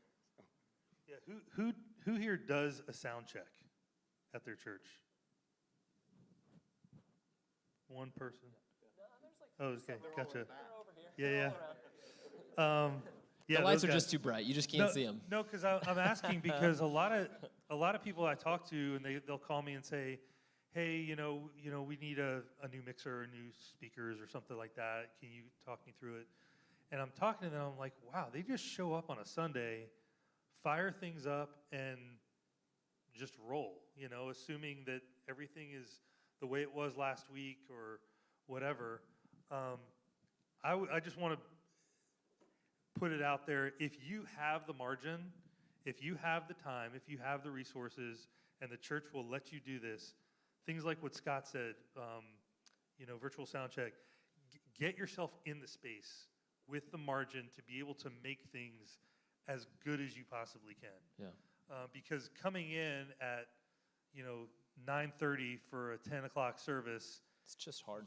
you're just firing stuff up. It's already 9:40, and then you get your coffee, and then it's like you have no time to triage anything. You have no time to survey and figure out, what am I working with? What's the situation? What's the room like? So spend that good. extra time. And what I loved about Ragzio, what he was talking about, is for someone to get the opportunity to play on stage, that really necessitates them practicing a lot and showing up prepared. But I don't think that lets the tech and production people off the hook. Just because we don't have an instrument that we showed up prepared with, it still means that the best sound guys are showing up, listening to song, listening to the arrangement really thoroughly, and knowing what is going to be happening where. And they already have a mental picture of how they're going to do this thing and craft it together. So your preparation and planning is just as critical. And the virtual sound check is a great way to do that. And it's, that's something that a lot of consoles now have built into it. So that isn't something that you have to go out and spend a crazy ton of money to get. A lot of the digital consoles will allow you to do it, but some people just haven't opened that up and used it yet. On my preparation side of it, man, I'll share with you guys honestly, I'm not the most technical. I've had a lot of successes and wins, but it's mainly been out of brute force and willingness of going, I'm just gonna conquer this thing and it's gonna be great and we can't allow failures. But it's been out of brute force as opposed to being a master at some area of tech. But for me, it was always man, I'm gonna get there really early. We're gonna test everything as if I have a suspicion that everything's broken. So, if your band, sometimes the reality is the band can't get there early enough for you to do as long of a sound check as you want to do. So still, you can go up to stage and grab the instrument and pluck the string and make sure it sounds okay. Even if you're not a bass player, you can hit that and see if you're getting some static in the line or if you have some issues. But going around during a thorough check, checking the pastor's mic, clicking on every single slide and lighting cue, it's that preparation and unwillingness to see your end product for the first time in service and saying, we're never going to see that. Let's play it all ahead of time is just critical. So we've got a couple more minutes before we break for lunch. But do we want to, let's open it up for any other questions and then we'll break. Does that sound good? That sounds good. Great. Any other questions here? Give a moment for you guys who are online.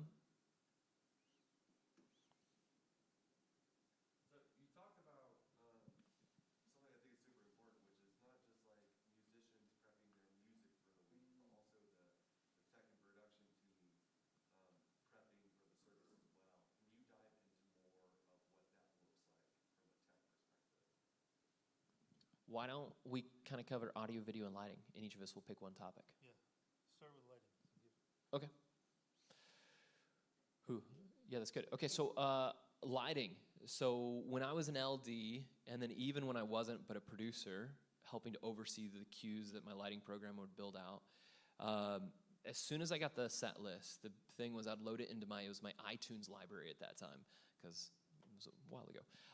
But loading it into my iTunes library or Spotify and just listening to it. Every time I got in the car, every time I was going anywhere, I was just listening to the set list, listening to the set list, listening to the set list, so that I knew it thoroughly and I knew where the build was. And so something about worship, I like to visualize that it's not just some songs that we play, but if you could take the whole span of the service, so your 20-minute worship set, and you look at like, what's the motive curve of this? So we're going to start off real big because we're doing this Hillsong song by Young and Free or whatever it is. We're going to start off real big, and then we're going to come down to a hymn that's going to be here, and then we're going to end with this like anthem at the end, and that's going to build back up of this engaging moment, then setting all of production to follow that kind of emotive curve. So with lighting, that first song, if that is huge, then it's building it big right out of the gate. So it's big, it's bright, it's the biggest thing, and leaving room and space that it can dip down when the music does, and then come back and follow music to build again for that last anthem. But it's really following the music, it's knowing the music,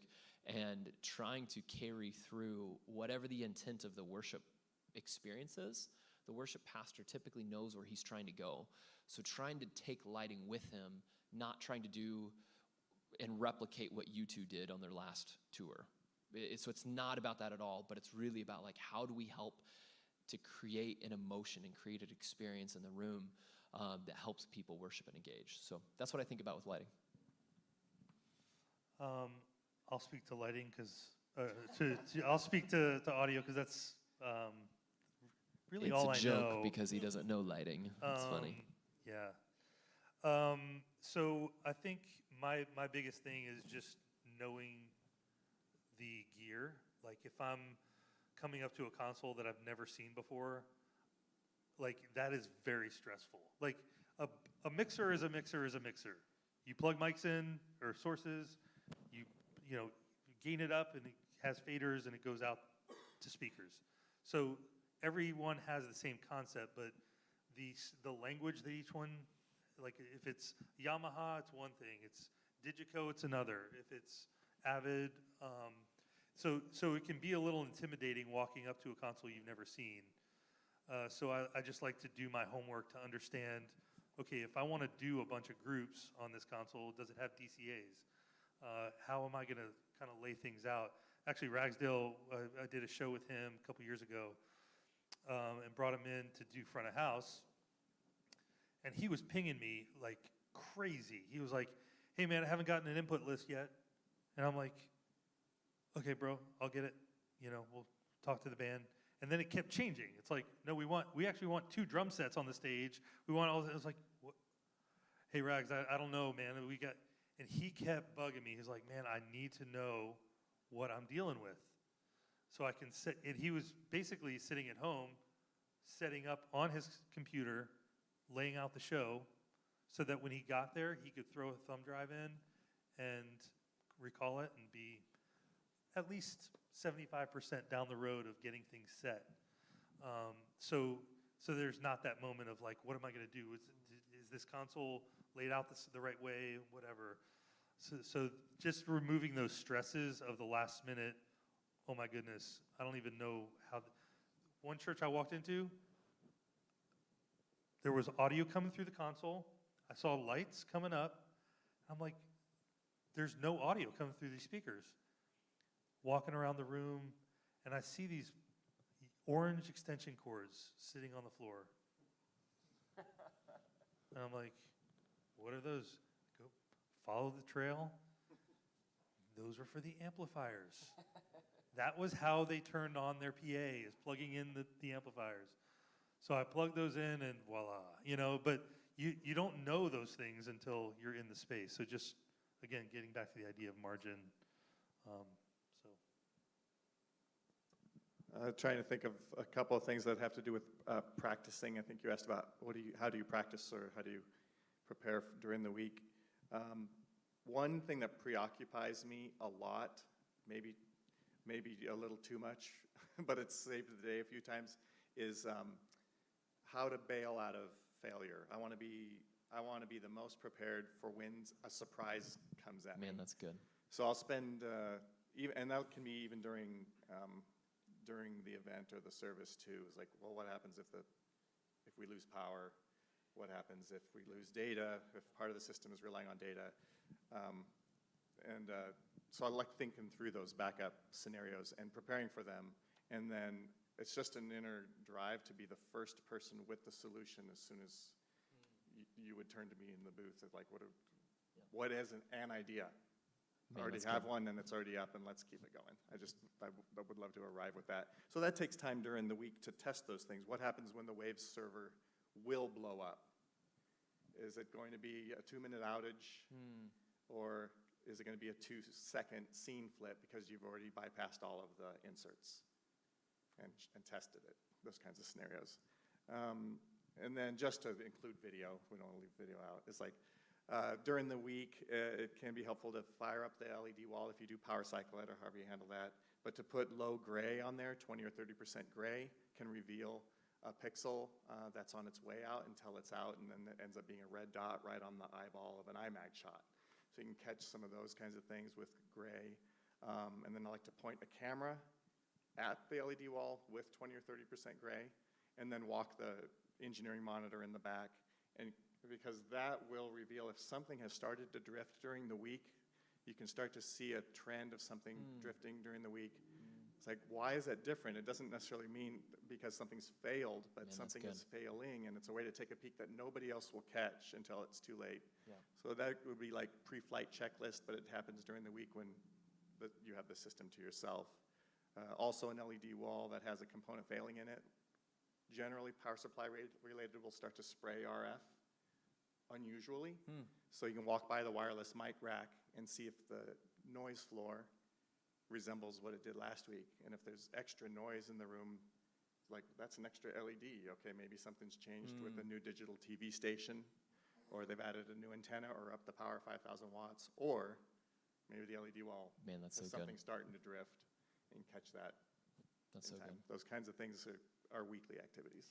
If there was one thing I could fix, I think it's the expectation and mentality that you can show up on a Sunday and just expect everything is going to work. Like so many people have fallen into that trap of like, it worked last week, I'm going to show up this week, I'm sure it's going to work. And that just doesn't typically happen because it's technology and stuff breaks and fails. But like taking what is unpredictable and predicting that failure will happen and coming up with the plans ahead of time, man, it's crucial. So. I just want to survey a little bit in the room because this is really not about us. This is about you guys. What are some of the disciplines that are Yeah. represented here? Do we Let's- have lighting people? Let's start with lighting. Yeah, that's good. Hands. We've got a couple lighting. Couple lighting, Sweet. video people. I don't mind too. Let us know. So a few video people. Cool. A so-so. So there was like a. He's probably the best of us all, and he's just super humble back there. how it Cool. usually goes. So just when we break for lunch, feel free to just be like, can you guys like maybe give us a little bit dive deep into this or dive deep into that? Yeah. We're here for you, and same online. Put some Yep. comments in there and let us know some of the things that what we're planning to do today is to give you some real technical stuff, some EQ, some compression, all that kind of stuff, to walk you through a real sound check. I'm going to do a sound check live in front of you, kind of be on the hot seat a little bit, but to give you an understanding of how maybe just maybe to refine your process a little bit. Well, it's just another perspective of how someone else does that. Because that's, again, back to the preparation. That's where you either win or you lose, is at the preparation side. And sound check is such a critical time there. And So it's not going to be the only way to do it. It's just going to Totally. be the way I'm going to it's another go way. for it. And Yeah. Hey, we didn't ask, how many worship leaders do we have in here? Yeah, several worship leaders. Awesome. Cool. So yeah, let us know any questions you have. If you have specific things you want us to talk about, let us know. And we'll take a break here for a little bit. We'll put on a countdown timer. We'll come back at 12, should we call it 12:30, 12:45? 12:45, great. We'll come back at 12:45, and we'll jump in from there. We've got Chick-fil-A for everyone here that's out in the cafe area. So we'll pray, bless the food, go out, grab some Chick-fil-A, and we've got drinks in there. and some other snacks like that. So grab some food. We'll be back in a little bit and go through the rest of it. So again, the goal is both to talk theoretically of the why, and then this next part of what we're going to be doing is diving much more into the how and diving more into details about some of the tools and tricks of what we do. So cool. All right, let me pray for the food, and we'll roll. Jesus, thank you for this time. Lord, I pray that you'd help us to honor you with everything we do. God, I pray that what we accomplish here would be rallying, it would be encouraging and edifying, that we would serve the churches that we're at with diligence, with the best that we can, not for our own glory, Lord, but that you might be glorified, that distractions would not happen and would not take people out of focusing on you, but God, that in all of the services that happen throughout the nation, Lord, that you would be glorified, that you would be worshiped, and that people would come to a realization of who you are. So, Lord, I pray that you'd use us, bless these people that are here and apart in their daily activities and how they serve, that you would just help them and help bring community and encouragement to them. In your name, amen. Chick-fil-A just pulled up, so give us like 6-7 minutes. Cool. Yeah, no worries. Bathroom break.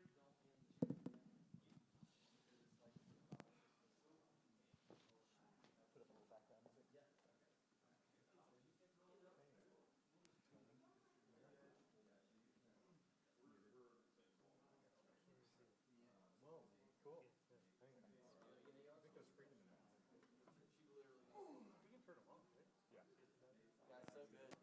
It's good stuff. Good. Yeah, thank you so much. Thank you. Really grateful. Like, thinking I just drained all of it and starving. Oh, yeah. I hear you. Check my iPad.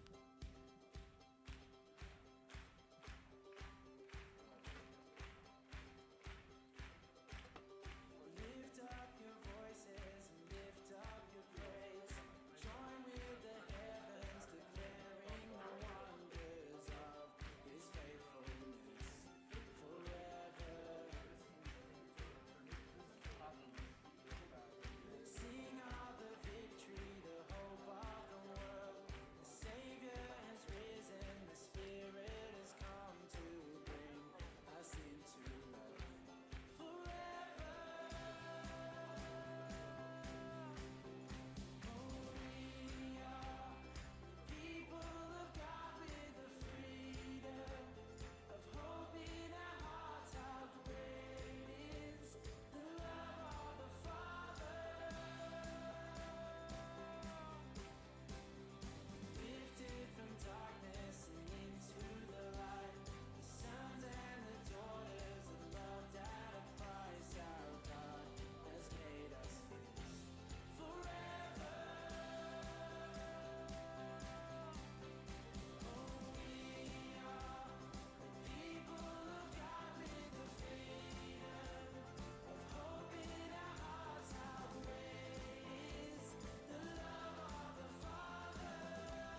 your glory fill this place. We're alive in your presence. It's your heart we're searching for. We want you and nothing more. Let your glory fill this place. We're alive in your presence. We surrender all to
turn it down, please? Hey, hey, hey, hey, hey, hey.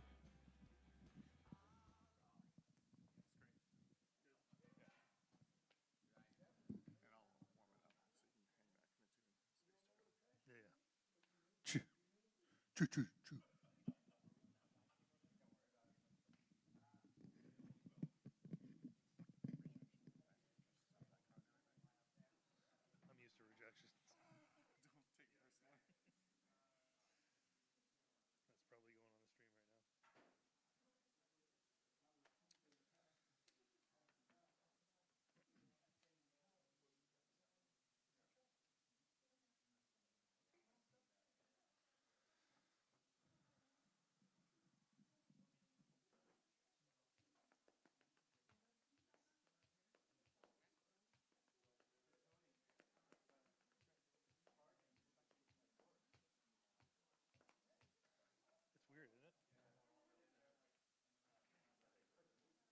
I'm used to rejection.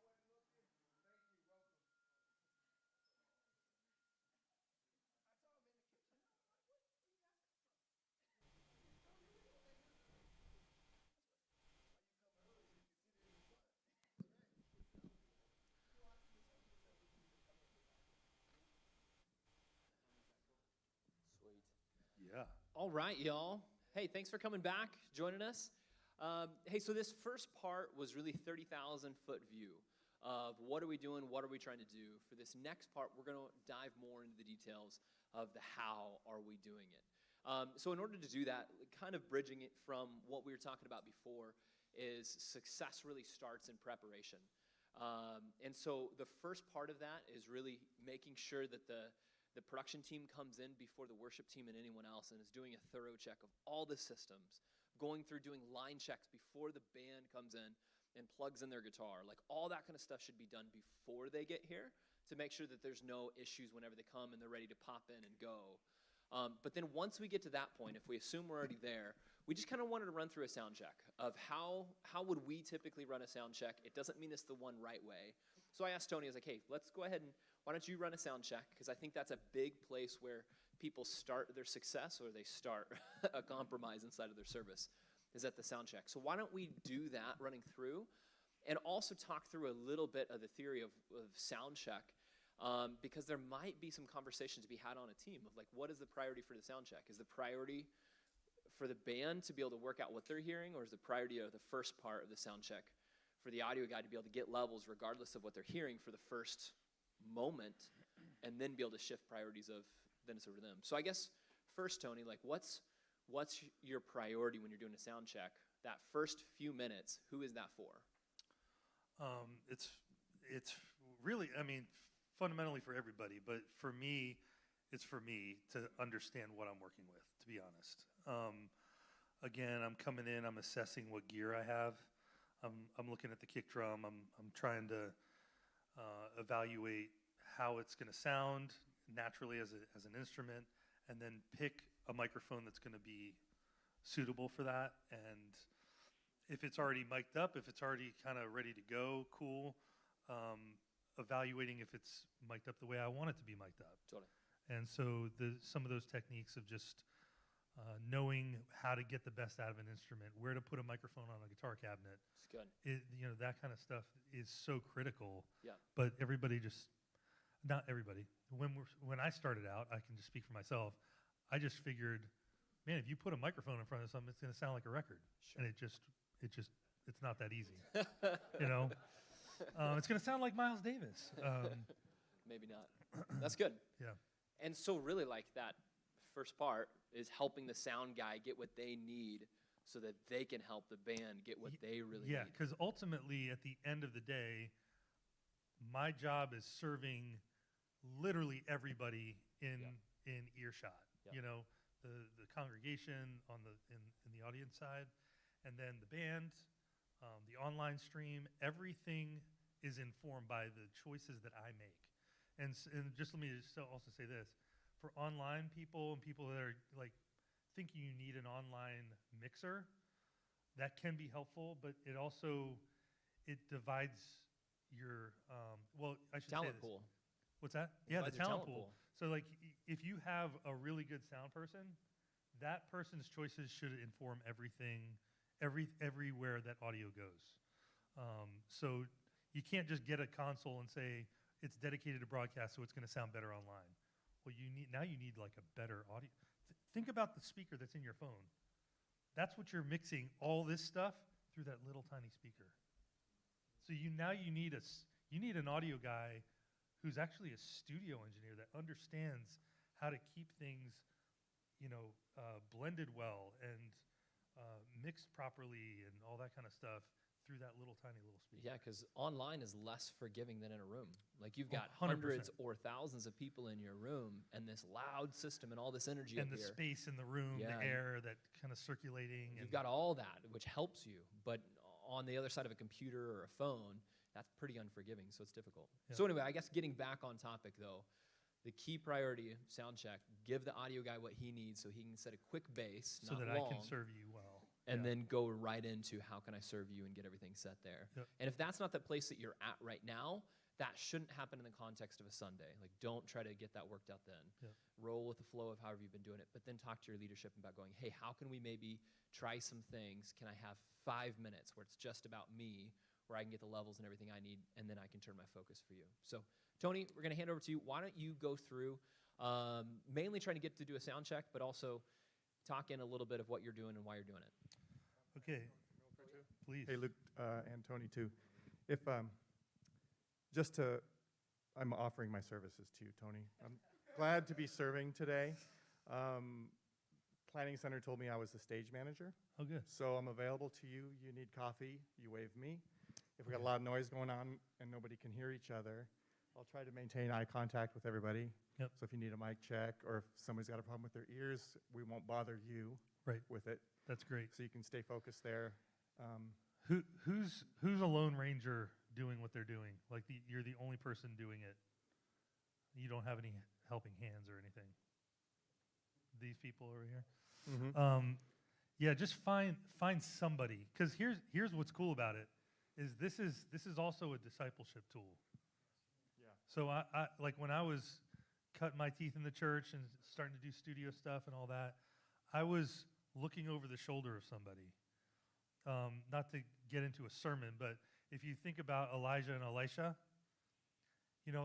they were walking and they had to go get across the water, and Elijah smacked his cloak on the water and parted, and they got to the other side of the water, and they're over there, and Elijah gets taken up into heaven, just straight up. Elisha's sitting there like, what am I doing? How am I going to get back over there? And then he said, I saw what Elijah did. He took that cloak and smacked it on the water, and I can get back doing it that way. So he did. Yeah. And it's observing the people that you're under their leadership, and so just see this as a discipleship opportunity as the mentor and the mentee.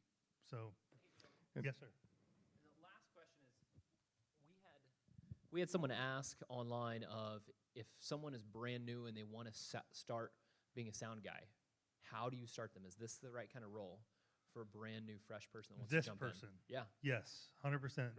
That's where that was kind of aimed at. It's like, this is a great role when I'm telling him, no, I don't want the mic there. I want it here. Get it? Cool.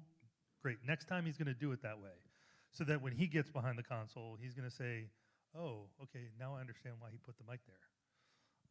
And the other part of this is that it's a fun bridging role, too. I hope that you feel like he's very close to you, but in practicality, he might be in a booth that's not lit and you can't see him at all. And that is cavernous for the level of communication we're trying to have here. So if I get to work for Tony today and help you feel his presence, and I get to work for you to help you reach out to him or communicate something to him or something's just not right, let's bridge that actual visual gap that happens too much with a role like this. So I work for you too. It's a pleasure serving you. Can't wait to see you in the green room afterwards. But flag me down because I'm working for you as well. Okay, so Gilly brought up that we changed the mic, the head on the drum. it was a solid head. I want a head with a hole in it because that allows me to get a clear attack from the kick drum. I really don't want a whole lot of boom or resonance from a kick drum. I want a nice smack and punch. So this gives us that option. We also put some kind of deadening material. This is T-shirts. I would normally use like a blanket. It's a tiny little kick drum, so we're not going to put a full blanket in there and totally deaden it down. But we're deadening the heads because this isn't a big band where they've got a big bass drum. They're hitting it with mallets. You don't want that kind of a sound. You just want it nice and tight. So we're deadening the heads. And this is a Beta 52. It's a Shure mic. It's a great mic for kick drums. It's got a little bump in the low end, and it's tailored for kick drums. And you put it just right in the hole. You can actually raise the hole so that you can get the mic further in to the drum if you want to get a lot more smack and attack from the beater. I don't like a ton of it, but I like enough of it. I much more am looking for a warm, punchy kick drum, so I like to have it at the hole like this. So cool. So let's just go ahead and start with the kick, please.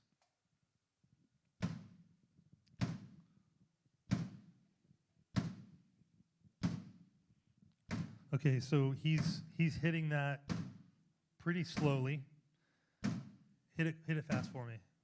Hit it real fast for me. A lot of times you tell somebody to give the kick drum, and that's what they're doing. And I don't have enough context. Okay, give me 1 second. I don't have enough context of what it really sounds like when he's doing it that fast. Okay, so you want it how he was doing it before. Go back to the other way. Gives you a chance to hear how it's actually producing that sound. All right, so keep going.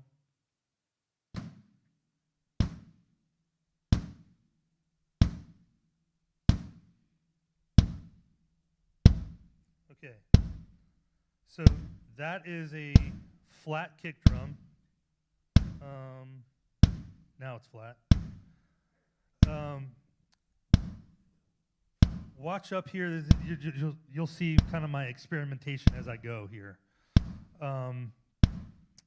But flat meaning there's no EQ on it, no compression. Okay. And yeah. So let's go to some EQ.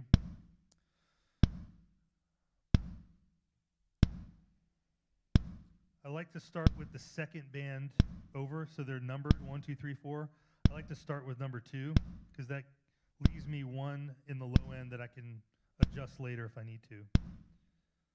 So now I'm going to basically go through and find the things that I don't like.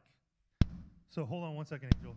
If you think of the concept of getting rid of the stuff you don't like, you're probably left with something relatively good, okay? You find the things that are most offensive and get rid of those first. Okay, keep going.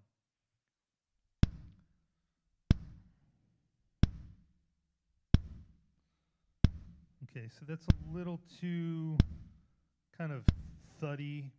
That's a technical word. But let me find the center of that. Yeah, so a little too much of that frequency. So now I'm going to dip that out. So what I did is I gained it up so that I could exaggerate the frequency. And I swept around a little bit, swept, and ducked that frequency out. Keep going. Now I'm going to go to number 3 here.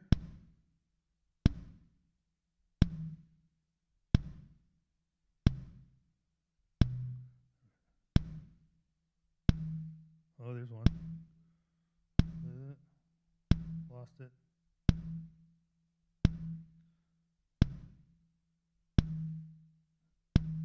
Okay, that's a good one. Or a bad one. Definitely want that out of there. Okay. And then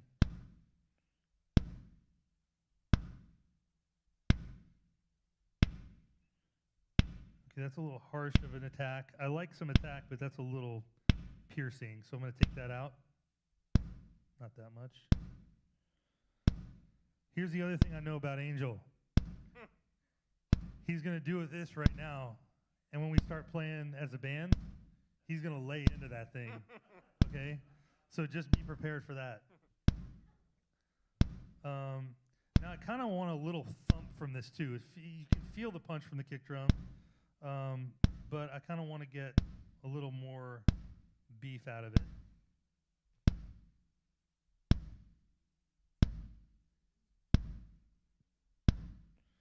Okay. So now is when once you get rid of the things you don't like, you add some stuff that you really want. It's kind of sweetening it up a little bit. Now I'm going to get into some compression here. So if I do this and I bring my attack down, this is how quickly the compressor is going to engage. The compressor is limiting the dynamic range of an instrument, so it's stopping it from getting too loud, okay? So I'm going to bring this threshold down. What happened to the kick? Do you feel how the bottom end kind of dropped out of it? There's no more punch anymore, right? I'm just going to adjust this knob here.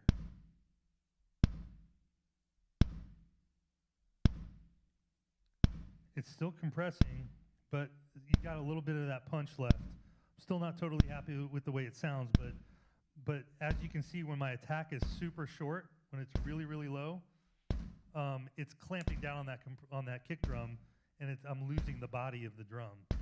So I don't want to do that. So I'm going to open it up a little bit and let what's called a transient come through, and then allow the compressor to clamp down a little bit later, so it's not killing the sound. And as he's playing now, I'm actually not happy with this choice here. I kind of actually want, find a little tack here.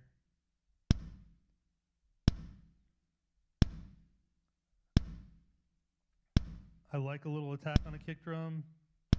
Might end up being too much. This is an iterative process. You don't have to like marry this EQ, you know, but it's just right now the way I'm responding. It's even a little different than it was when I messed with it earlier. Okay, so I'm not going to get this in depth with every instrument. This is more of just helping you understand my approach, and then I'll kind of go through everything else a little quicker. Oh, okay. All right. Yeah, there you go. So I gained it up, and what's happening is I've got a gate on it, and what the gate is, hold on one second, because everybody's going to probably get a headache if I keep you going.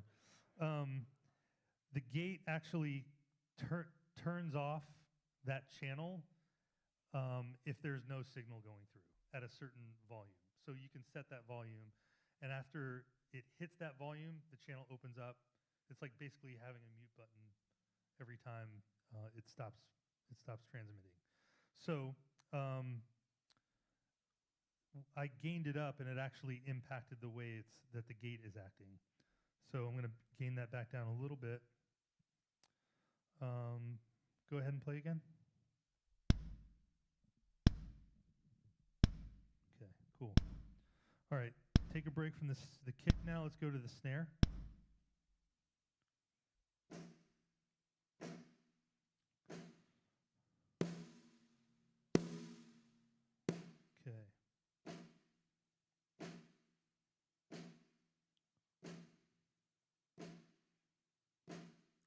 I cheated here. Hold on a second.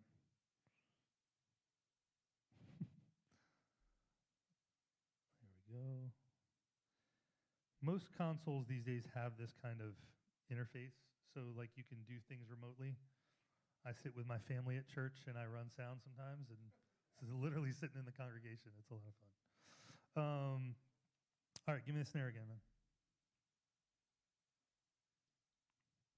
Snare. Yep. Okay, so I'm bringing it up flat with no EQ. No gate. No compression. Okay, so this is what it sounds like flat. I'm going to go first to my EQ because there's some things like it sounds a little what I call boxy. There's a lot of like low mids kind of building up there. So let me kind of mess with that for a second. That's a frequency I don't like to hear. Cleans it up a little bit. That one's fine. It's not bothering me. To this guy here.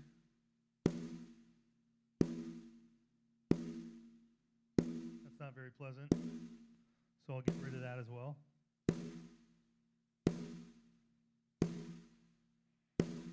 All right. Now I've got a pretty decent sounding drum. Let me pull a little bit more of this out. Definitely more of this guy.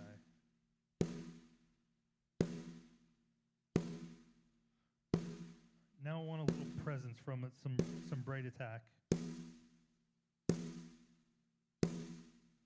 Okay. High pass filter. Find out where it's. Now it sounds a little too thin. Okay. Go to my dynamics, my compression. Setting, again, I'm going to make the attack really short. Feel how it goes away.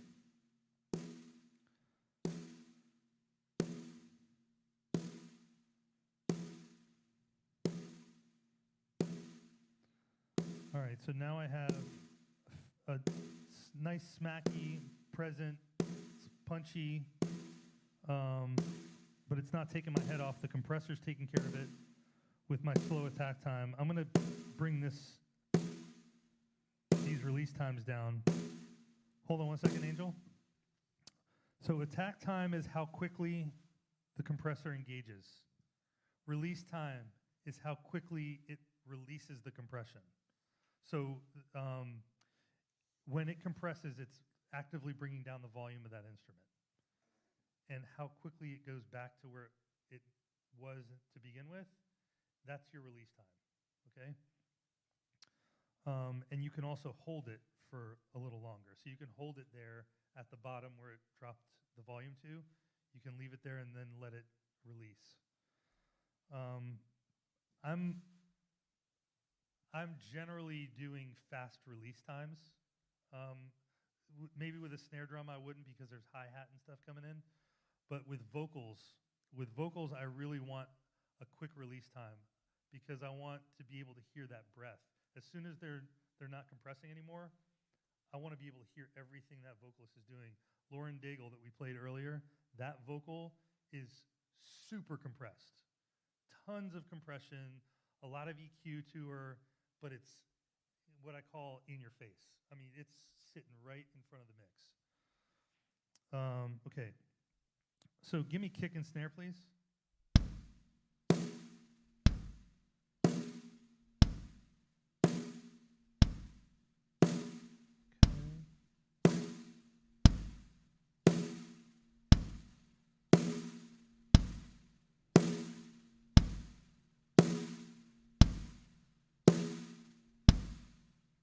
Okay, cool. Let's go to your first tom, rack tom.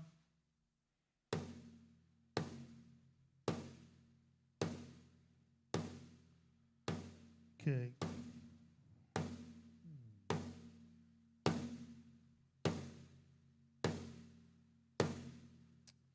Okay.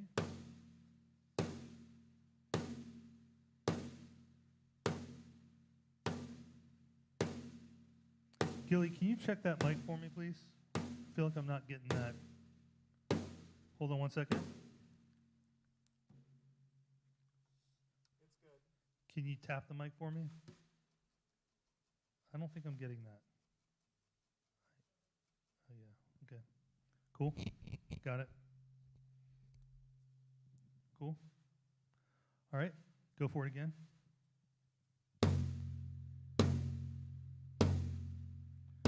That's the technical thing of actually having the fader up, so you can hear it. It's kind of key. I'm just saying,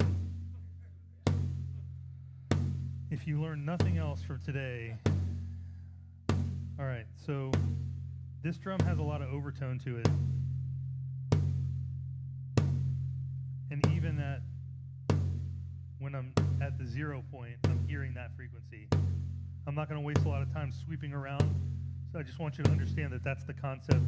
I raise the gain up here, then I can sweep it to find the frequency that's bothering me and get rid of it.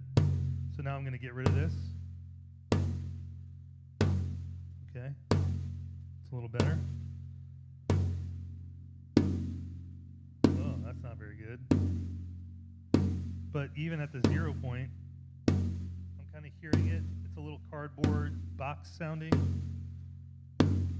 So I find that frequency and I dip it out. Okay. And I added a little bit of top here, which is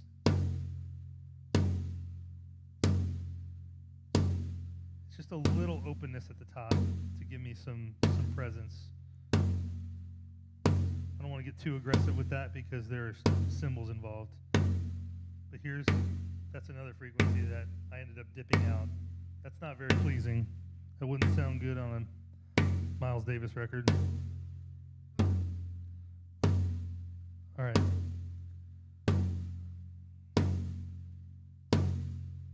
Okay, open up my attack time.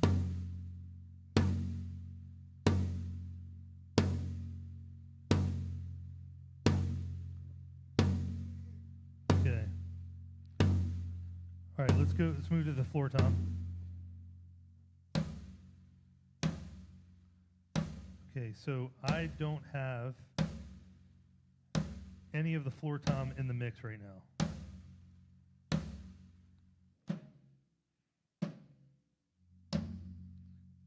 It's coming through that. It's coming through that a little bit. Okay.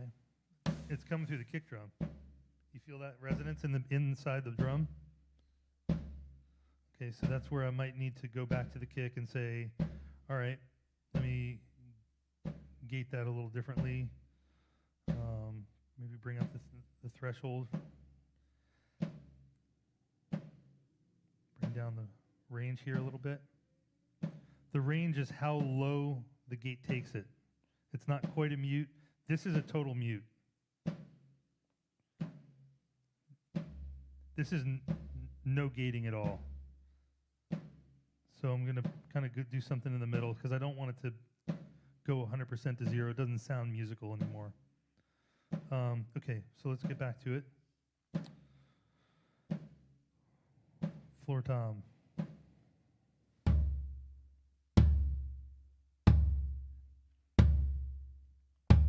All right. You hitting that pretty hard? You hitting that hard? You sure? Oh, there we go. Okay, so here's one frequency that I think select. There we go. This is one that was really bothering me earlier. Let's see if it's still a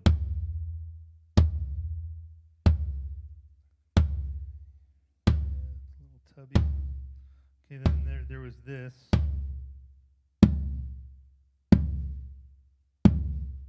Okay. Again, getting rid of the stuff I don't like. And I went through and I didn't find anything else really, so now I want to add some.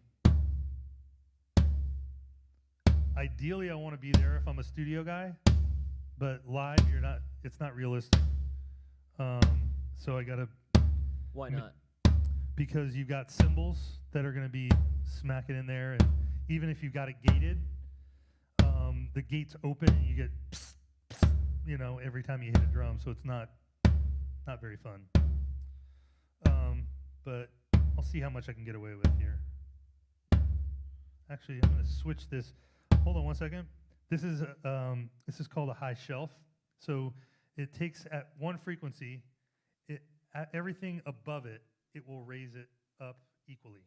Okay. That's not really the greatest idea because there are tons of high-end frequencies that I'm actually bringing up that this drum is not producing anyway. So I'm going to get rid of the stuff that's above my target. So choosing number 4, I'm going to change the mode. I don't want that. I don't want that. I don't want that. I want this. All right, go ahead, floor tom again.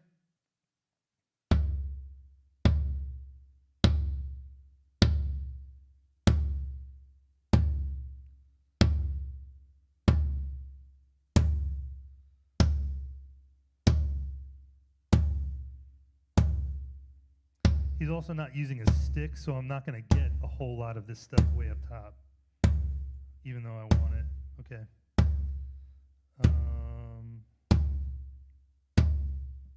So I don't know if you guys can see, but he's using like cool rods or dowels to play the drums. Okay. So give me rack and floor tom.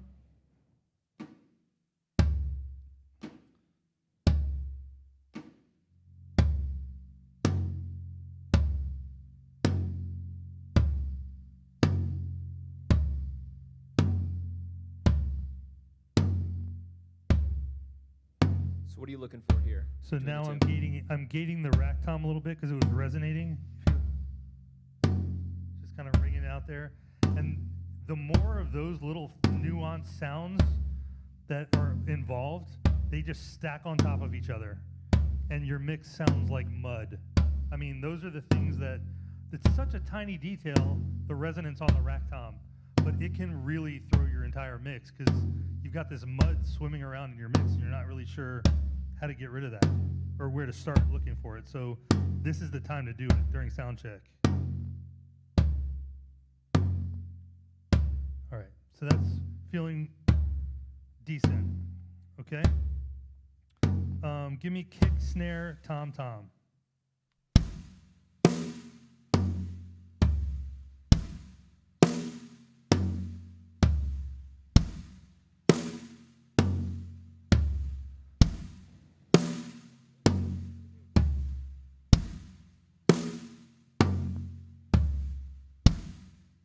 What are you looking for here?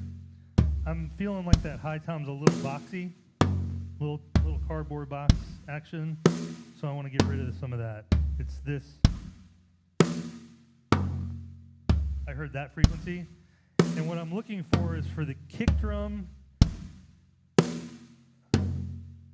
and the toms to have a similar feel to them, that the toms are kind of like mini kick drums. This rack tom is not going to quite get there, but okay, so we're in a decent spot. Let me get the overheads, please.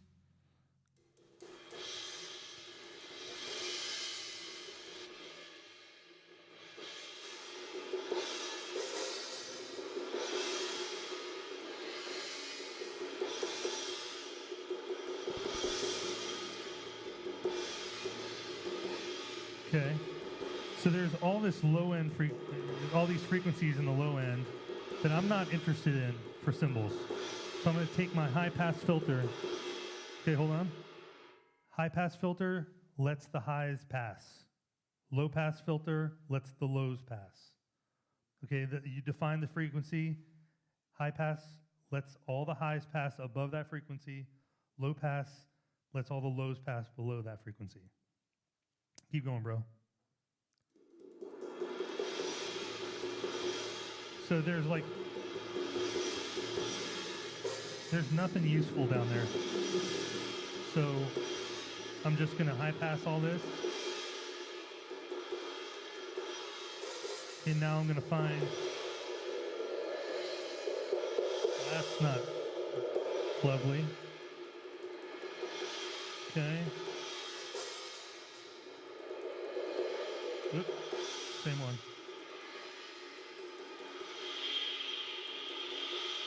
That'll wreck your mix really quickly.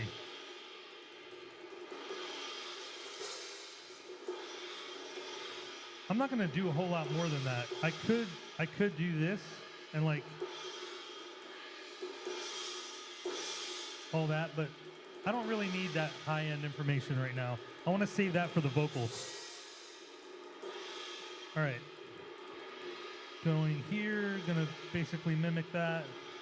The one I did on the other side to some degree, at least as a good starting place.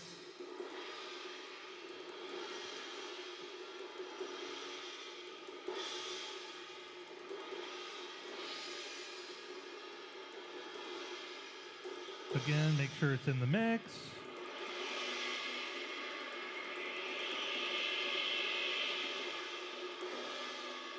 Okay, good enough. I think that works. Cool. So now, go ahead and give me a full drum kit. Just play the whole kit.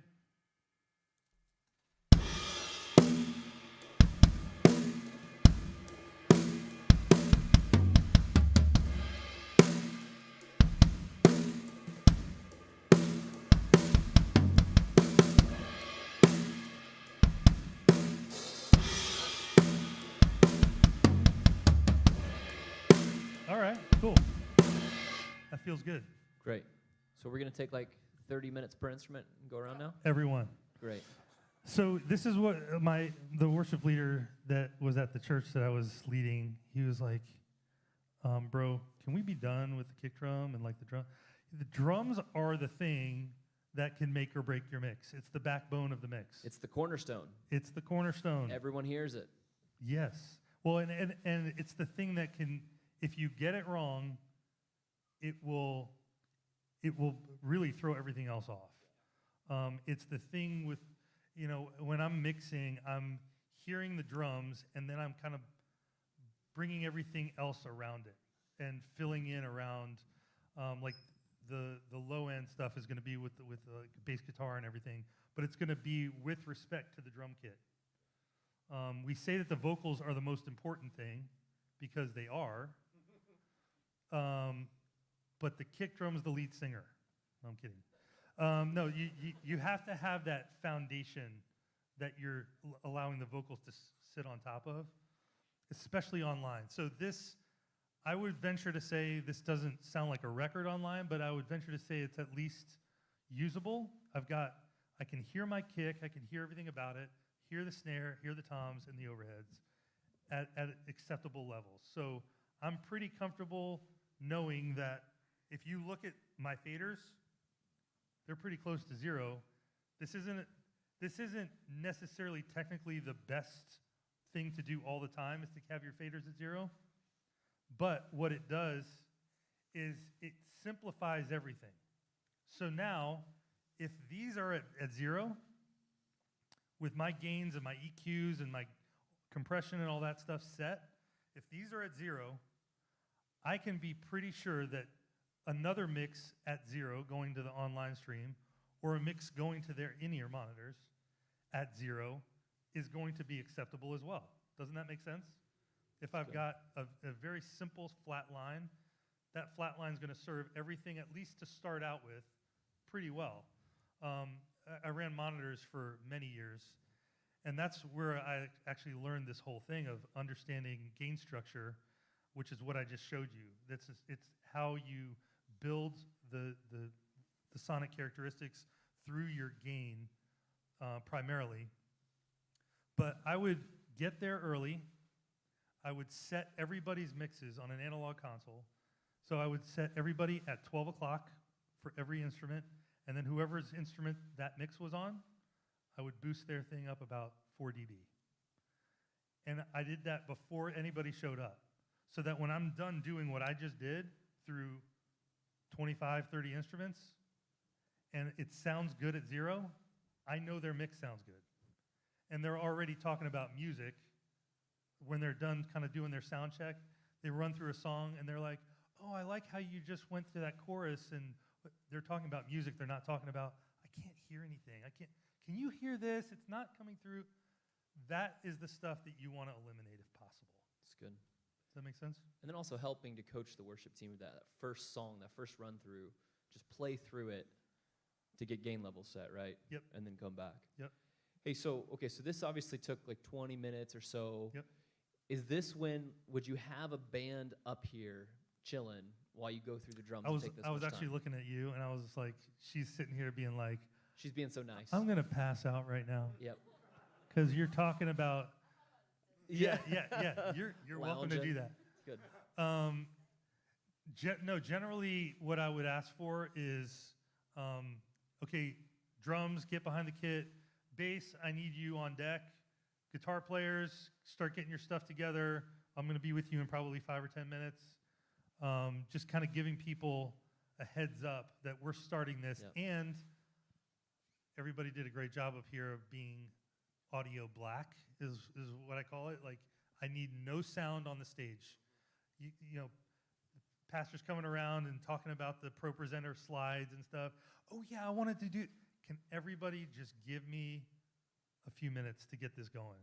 You know, and so if your pastor's doing that often, that's a conversation maybe to have. Like, can we move the place where we're talking about that? Take the laptop out into the lobby, something like that. It's a hard conversation sometimes, but this is necessary. Is to have everything quiet so you can just do what you need to do.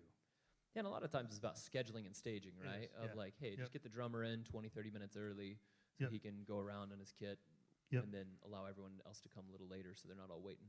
Yeah, my drummer used to like take the cymbal and be like 20 minutes getting the right angle. Drummers are very unique people. I'm a drummer, so I can say that. Cool. Let's get a quick check on the bass.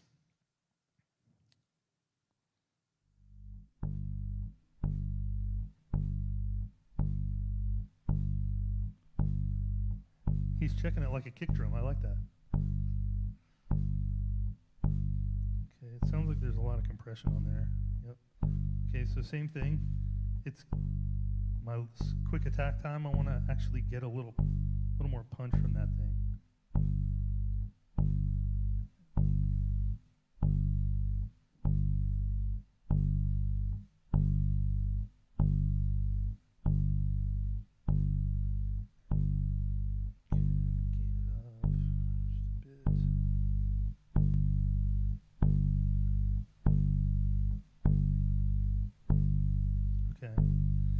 Okay, so this, I love this graph right here, the one that with the line on it, because it helps us to see what's happening with these parameters here.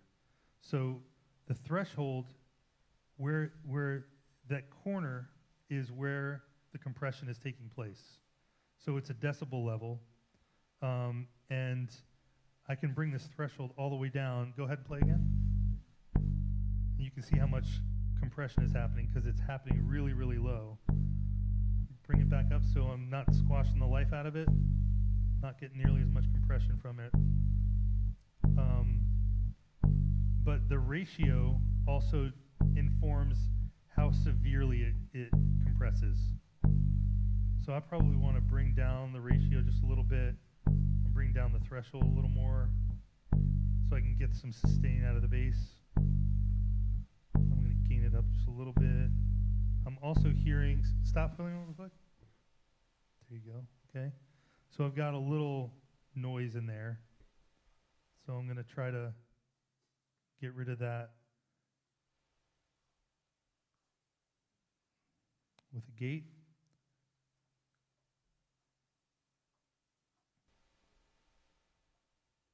Okay. So now I've got it set low enough that it's cutting off that noise, but it's not going to be kind of popping in and out. Okay, go ahead and play one more time. Okay, cool. Can I get drums and bass together, please, real quick? Just for like 10 seconds.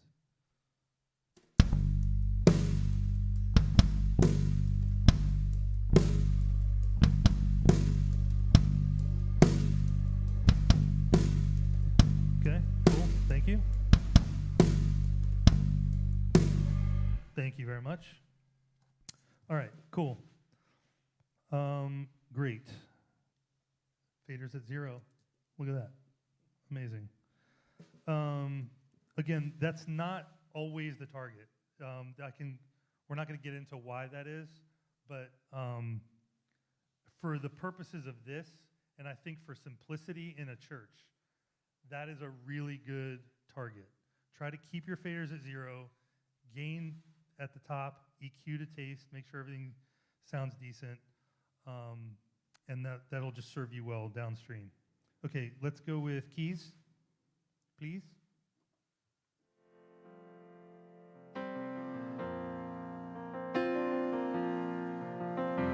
Okay, so now, that's maybe a little hot for me at 0. So I'm going to gain it down just a little bit.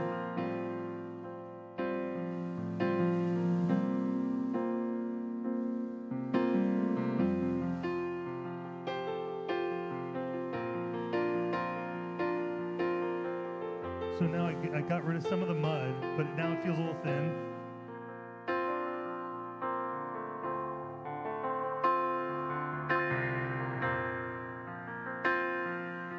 So I want to take some of the thinness out.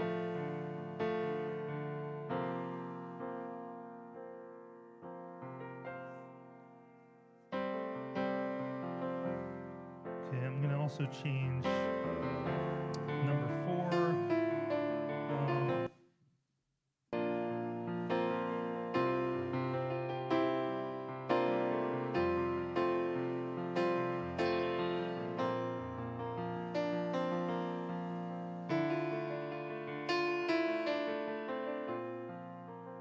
Try and get a little presence out of it. Okay, cool.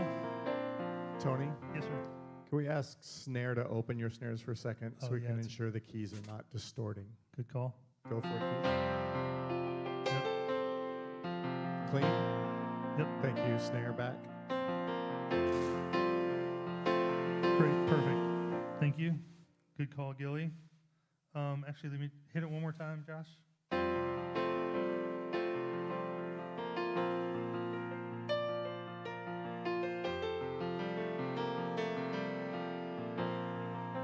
All right, cool. Great. Electric. See how much quicker this is going after the drums? Yeah, you got, I mean, they're like, yeah, it's like a mini ensemble by itself. All right, so, okay, electric, cool.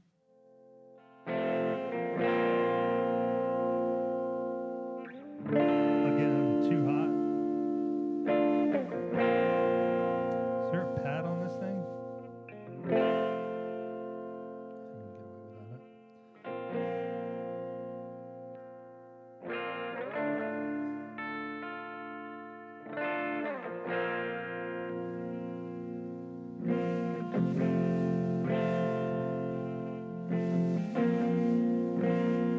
Okay, so if I'm doing this too close to my high pass filter, I'll probably just bring the high pass filter up a little bit more. Get these out of the way.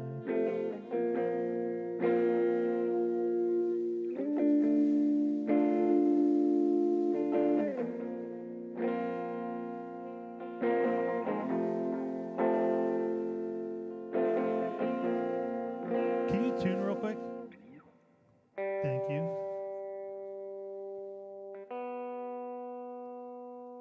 It's helpful to be in tune and like not to be sarcastic about it, but like, you know, like, oh, it's just sound check. No, it's sound check. Like, you bring your game because this is gonna inform how you sound. Not calling you out, Tyler, I'm just saying. Winners take responsibility, Tyler.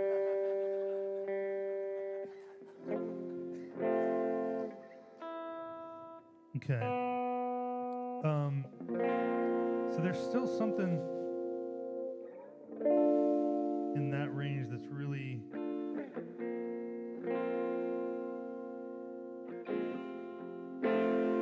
so I'm needing a little more top end. Can you give me some more presence? There you go. Did you see the look he gave me? That was classic, dude.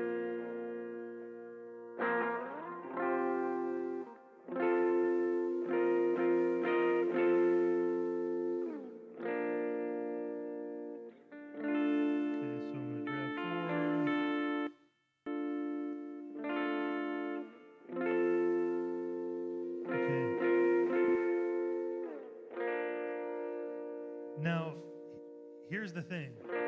So now I just made this sound really thin, right? I got rid of some of the body from it. Sometimes that's needed in a mix. For the instrument that you're working with, you have to sacrifice something somewhere, or else you're going to have this frequency building up over 12 instruments, and then it's just out of control. So sometimes you just need to say, for the good of the mix, I'm going to make this a little on the thin side, just because I want it to actually cut through and not provide much size. Hold on one second. One second. Got a question. For an instrument, I guess it would apply to keyboards too, but something like an electric guitar that can put out on its own such a wide range of tone, what tone do you want that instrument putting out that allows you to set everything the way you need to as a sound man? So the only I noticed he was switching between pickups and Right. whatever. And so I asked him for something. I asked him for some more presence because I wasn't getting what I needed. I didn't hear that clarity that was kind of bringing some fresh, texture to the thing. It was a little on the muddy side, like a little dark. So that's one thing. But the other way that I would answer that question is something we keep talking about, which is arrangement. How is it going to sit? How is that sound created? If that sound, the original sound, was designed to be like an intro with a lot of delay and it's kind of muddy, you don't want to have a lot of attack to it, that's part of the arrangement.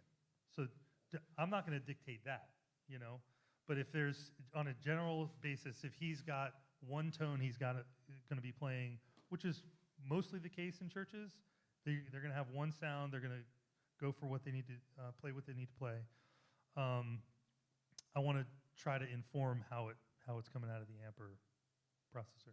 And that's the challenging thing too, because there's personal expression Totally. of what he sees his role is to bring to the mix. Right. And you might see something different, and it goes back to the relationship thing. It does. That if you don't have a super strong relationship where the guitarist knows that you want the best for him, Exactly. he might take that as a personal jab that you're just telling him, you don't sound good. And before you even started, he's feeling defeated or Put she's down. feeling defeated. Yeah. And I'll never forget this one time I was leading worship. It was rehearsal. We had 45 minutes to do sound check and rehearse 5 songs, and then there was service, right?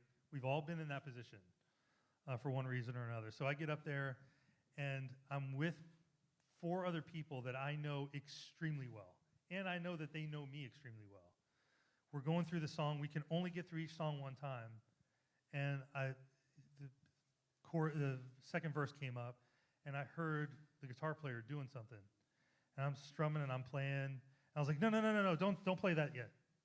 And I'm in the middle of the song, and it was maybe a little harsh, maybe a little like I kind of barked it out, but he knows I love him. He knows I respect him as a player, so he's not going to take it personally.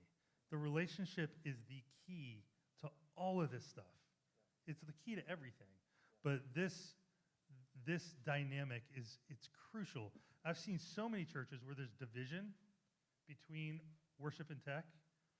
And if that's happening in your church, come talk to me. Like we need to find a way to rectify that. I think that's probably happening with Jordan back there. But go ahead. Just kidding. Yeah, the teams can't be pulling on different ropes. It's That's all right. pulling on the same one together. Exactly. And I think the other option too is, okay, so what if you don't approach the worship team and say, hey, can you help me with something else?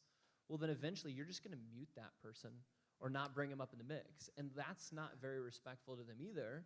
You might have to do that in a situation, but if that's a repeated scenario, it's much better to talk to the worship pastor, to talk to the musician, whoever it is, and say, hey, I'm not finding how I can use this. And maybe it's a question of going, how do you see that this fits into the mix? Right. Sure. Yeah, having it be a dialogue. Sometimes we submit to leadership we disagree with. And so if your leader is telling you, thank you, but I really need you to do this. Like, give me some more presence. Totally. I'm not your spiritual leader or anything. It was just an example. But like, if I'm leading worship in that moment, I'm telling him not to play, he may disagree with me. Like, dude, this part kills. It may kill, but it doesn't kill right now. It's killing what we're trying to accomplish as a team, you know? So, anyway, cool. Moving on. Go back to a little more electric, please.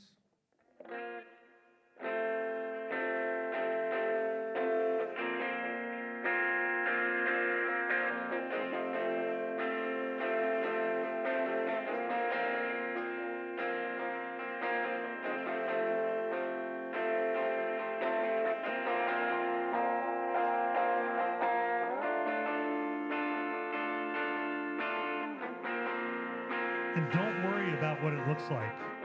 Use your ears. If you feel like you're needing to be really drastic, be drastic. Okay, cool. Great. So now we need vocals. Wake up, Bailey. Where is she here? Box 2? Okay, go ahead, Bailey.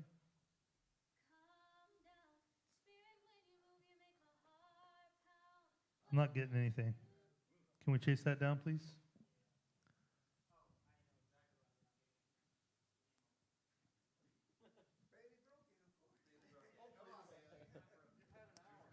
Yeah. We've been sitting here all day. Weren't we just talking about being prepared? Come on.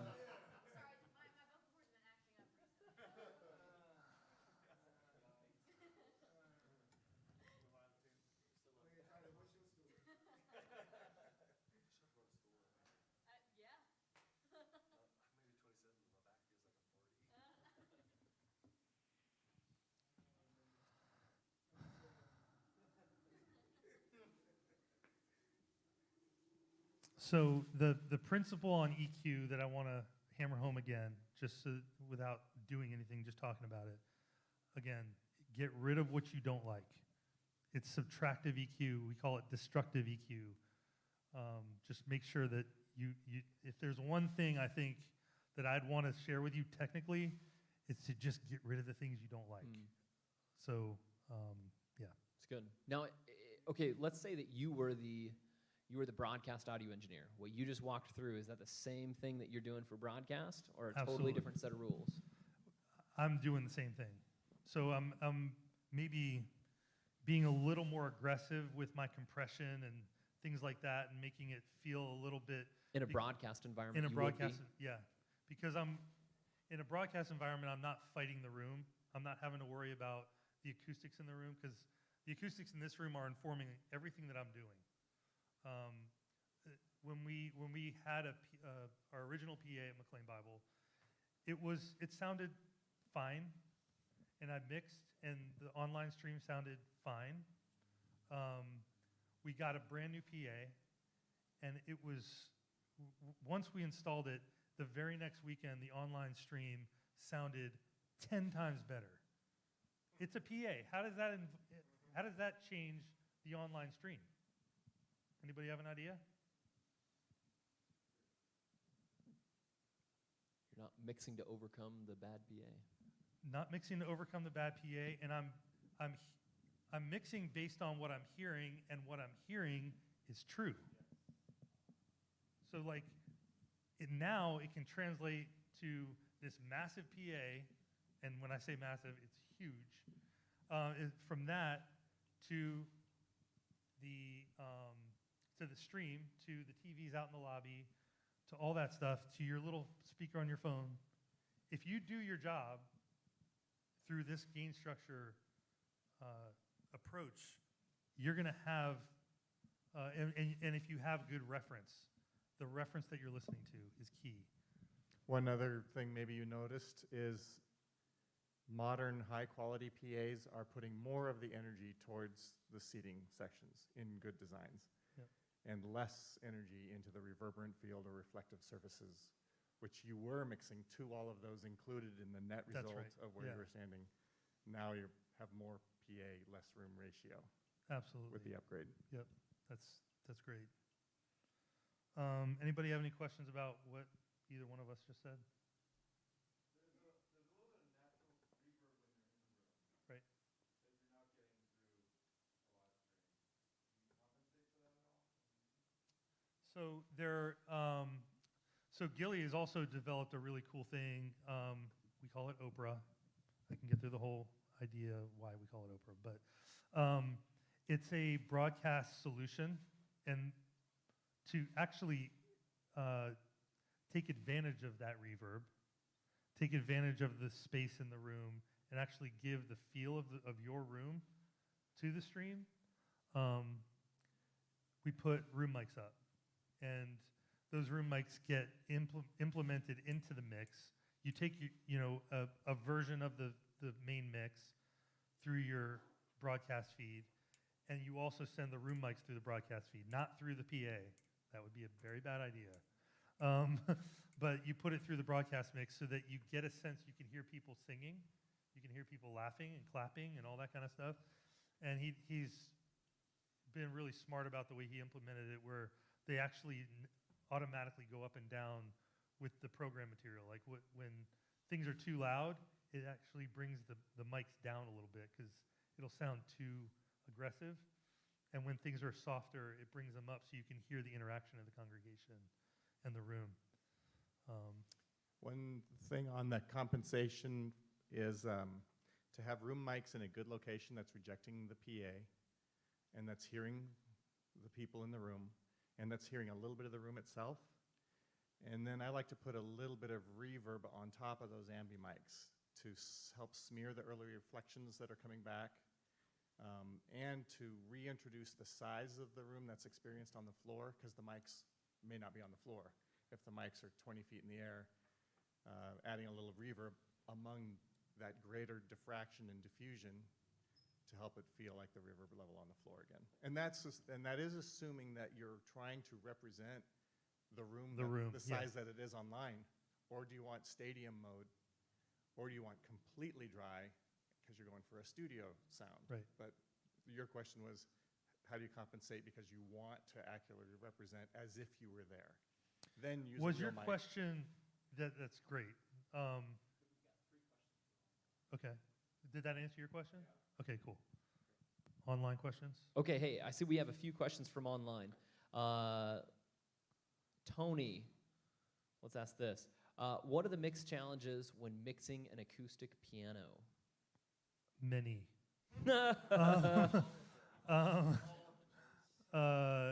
Yeah, acoustic pianos are extremely challenging because, okay, so I'm going to use overhead mics on a snare drum, on the drum kit as an example. 2 stereo mics over the drum kit in the fashion they're in right now. The one on his right is a little further from the snare drum than the one on his left, as I can see it right now. Maybe it's, but so what ends up happening is when you bring both of those mics up, there's going to be some phase cancellation between them, so that the snare is either going to, in a stereo field, it might bend to one side, but you also are going to get some canceled frequencies because of the timing difference between, because it takes time to get from the source to the microphone. Gilly, please, you're much smarter than me. But when it hits microphones at different times, the blend of those is disjointed. And the phase of the sound wave, they're not in sync with one another because they're hitting at different times. So what's your favorite way to mic? Just a quick off the cuff. I literally, if I'm in the studio or if I'm behind a kit, I'll take either a tape measure, I know it sounds a little stupid, or I'll take a piece of string. Just put one piece on the snare drum, and I'll reach up and touch that mic and touch that mic. And if I can do that, I'm in a pretty good spot. So you do that same thing for a piano?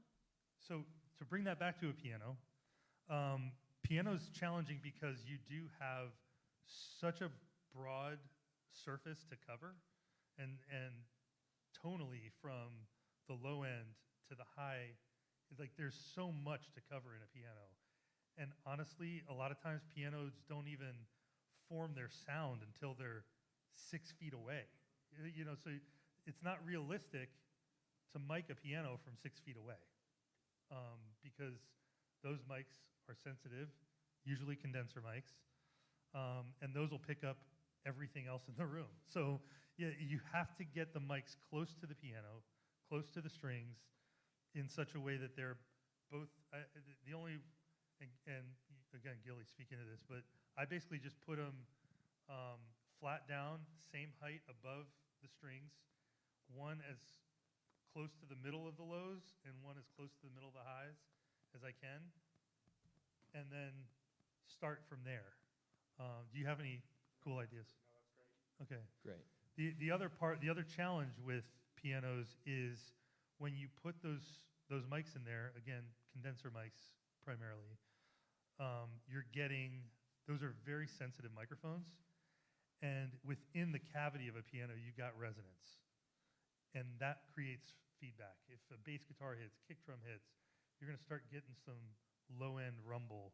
So you're going to be compromising in some ways like I did with his electric guitar. I said, I'm going to compromise the sound of this for the good of the mix. So with a piano, I'm going to roll off some of the low end. If I have a graphic EQ and I can ring it out a little bit, basically by doing, on an EQ here, a graphic EQ, you know what those look like. It's like a bunch of those little faders. You probably see them in either a home stereo or something. And you've got fixed frequencies that you can basically turn it up, see how that is affecting things. And with a piano, I can find those frequencies much in the same way that I was sweeping here, and then duck those out just to get rid of feedback, just to make sure that that's not going to be a problem. Then I can start doing it from a texture standpoint. That's great, man. Is that That's helpful? Great. Super helpful. Hey, we had a question online about lighting. We'll talk about that once we're done with this portion. Yep. We'll talk about lighting and video some. Another question online, and I'll hand this to Gilly, is Bill says, just for some clarity, do frequencies play into how loud or soft something may feel based on a person's hearing?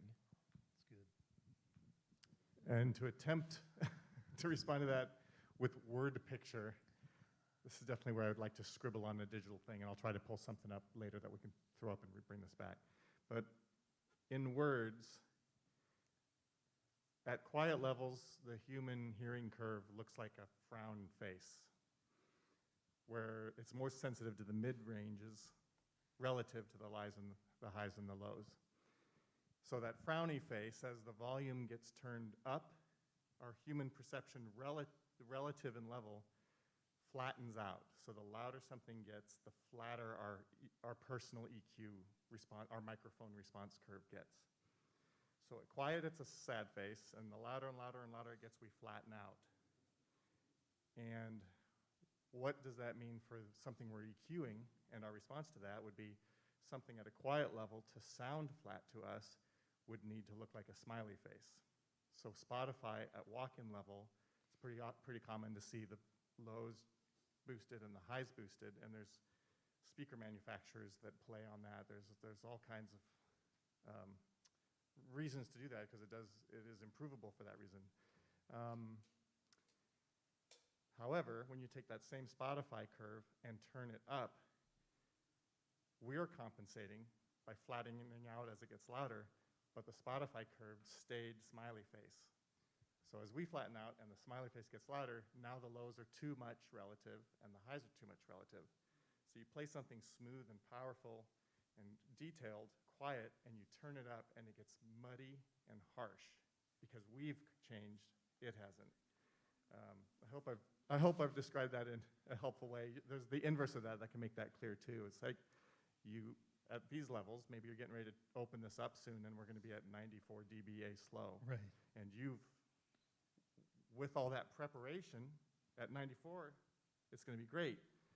And then we decide to listen to it at 84, and it got dark and mid and dim, and because our hearing curve has taken the lows and highs away as you throttled it down. Yep. So it does make a big difference, and 10 dB is a very big difference in those curves.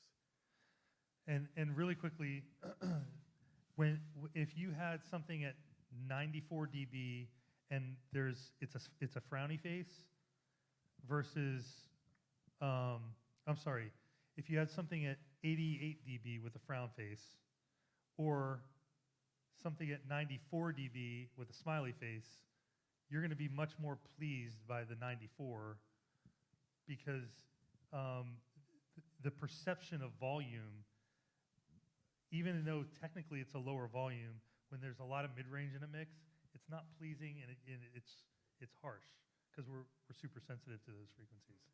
Our online audience is begging to hear Bailey.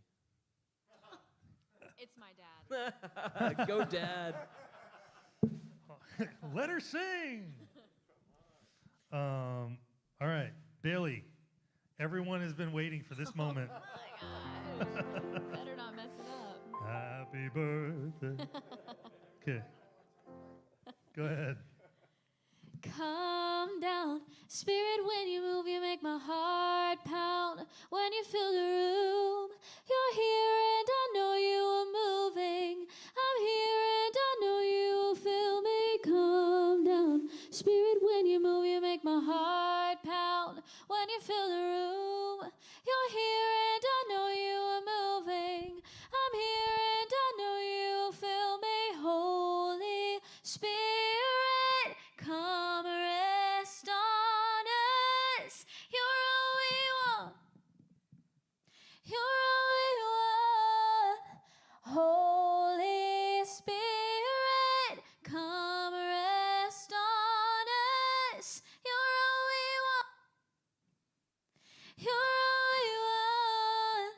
So calm down. Spirit, when you move, you make my heart pound. When you fill the room, you're here and I know you are moving. I'm here and I know you will feel me. Calm down. Spirit, when you move, you make my heart pound. When you fill the room, you're here and I know you are moving. I'm here and I know you will feel me.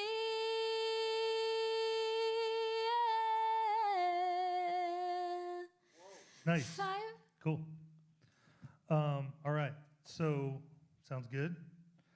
I was going for, I think I maybe had a little went over exaggerated the top, but I was looking for that Lauren Daigle type sound, that super clear, airy, bright, in your face kind of sound. So I ended up doing a good amount of compression to control her volume.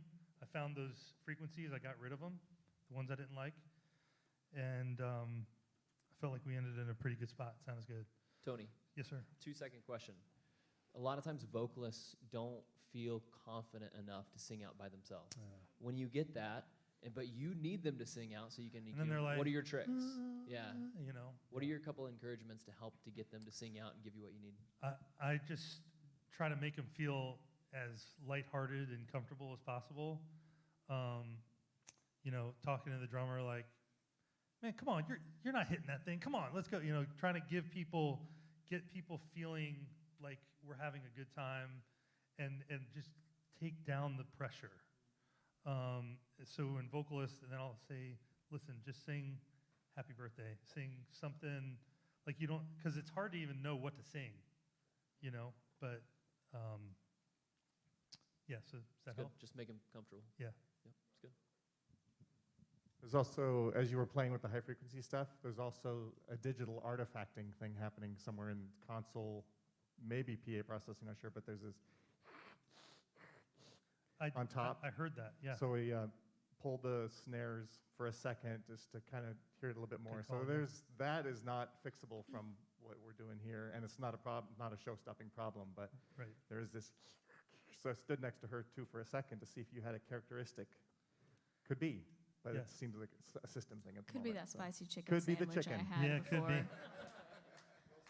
be. Yeah, that's good. All right, so let's see how I did here. Let me go to the DCAs, kind of. Where's the drums? Okay. Oh, so we have a whole band one, Kevin?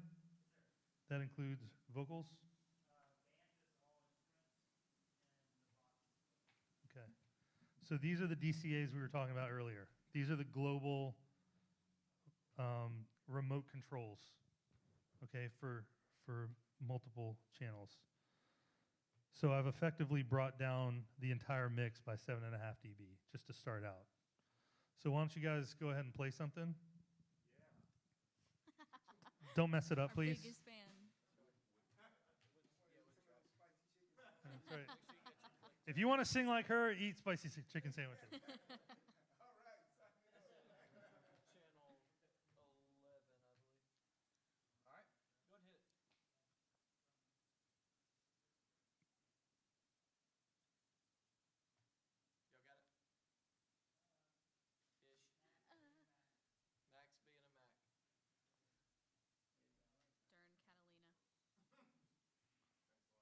Here we go. She messed up everything.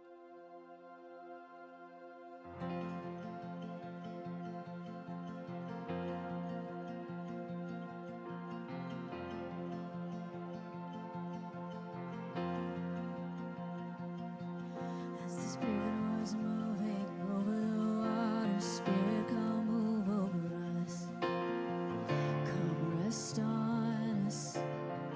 Come rest on us. As the Spirit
Way to go. Cool. So, man, you guys sound great.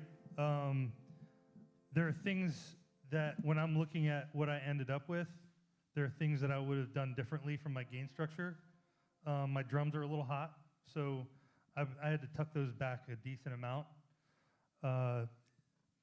Probably just due to where I'm standing kind of in front of the speakers. It's like, you know, just whatever the reason is, that's just what it is. So, but then I was able to play the vocals off the band too. When you have DCAs like this, in fact, I always even put the vocals in the band DCA. So when I bring the band down, everything goes. But anyway, that was a quick attempt at doing a full sound check, and that's basically how I would do it from a functional standpoint. Thank you, Tony. Can I be vulnerable? I'm going to make you vulnerable a second. Advocate for a second. We made some other assumptions too with that sound check, including how loud should it be in this room. Right.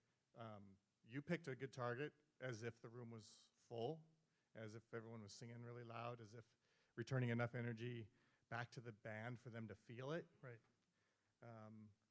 There's also, I'd be curious what you think of, what if we turned the whole thing down 5 dB, warmed her vocal up, got her a little bit more on top, and maybe there's only 10 of us out here singing along.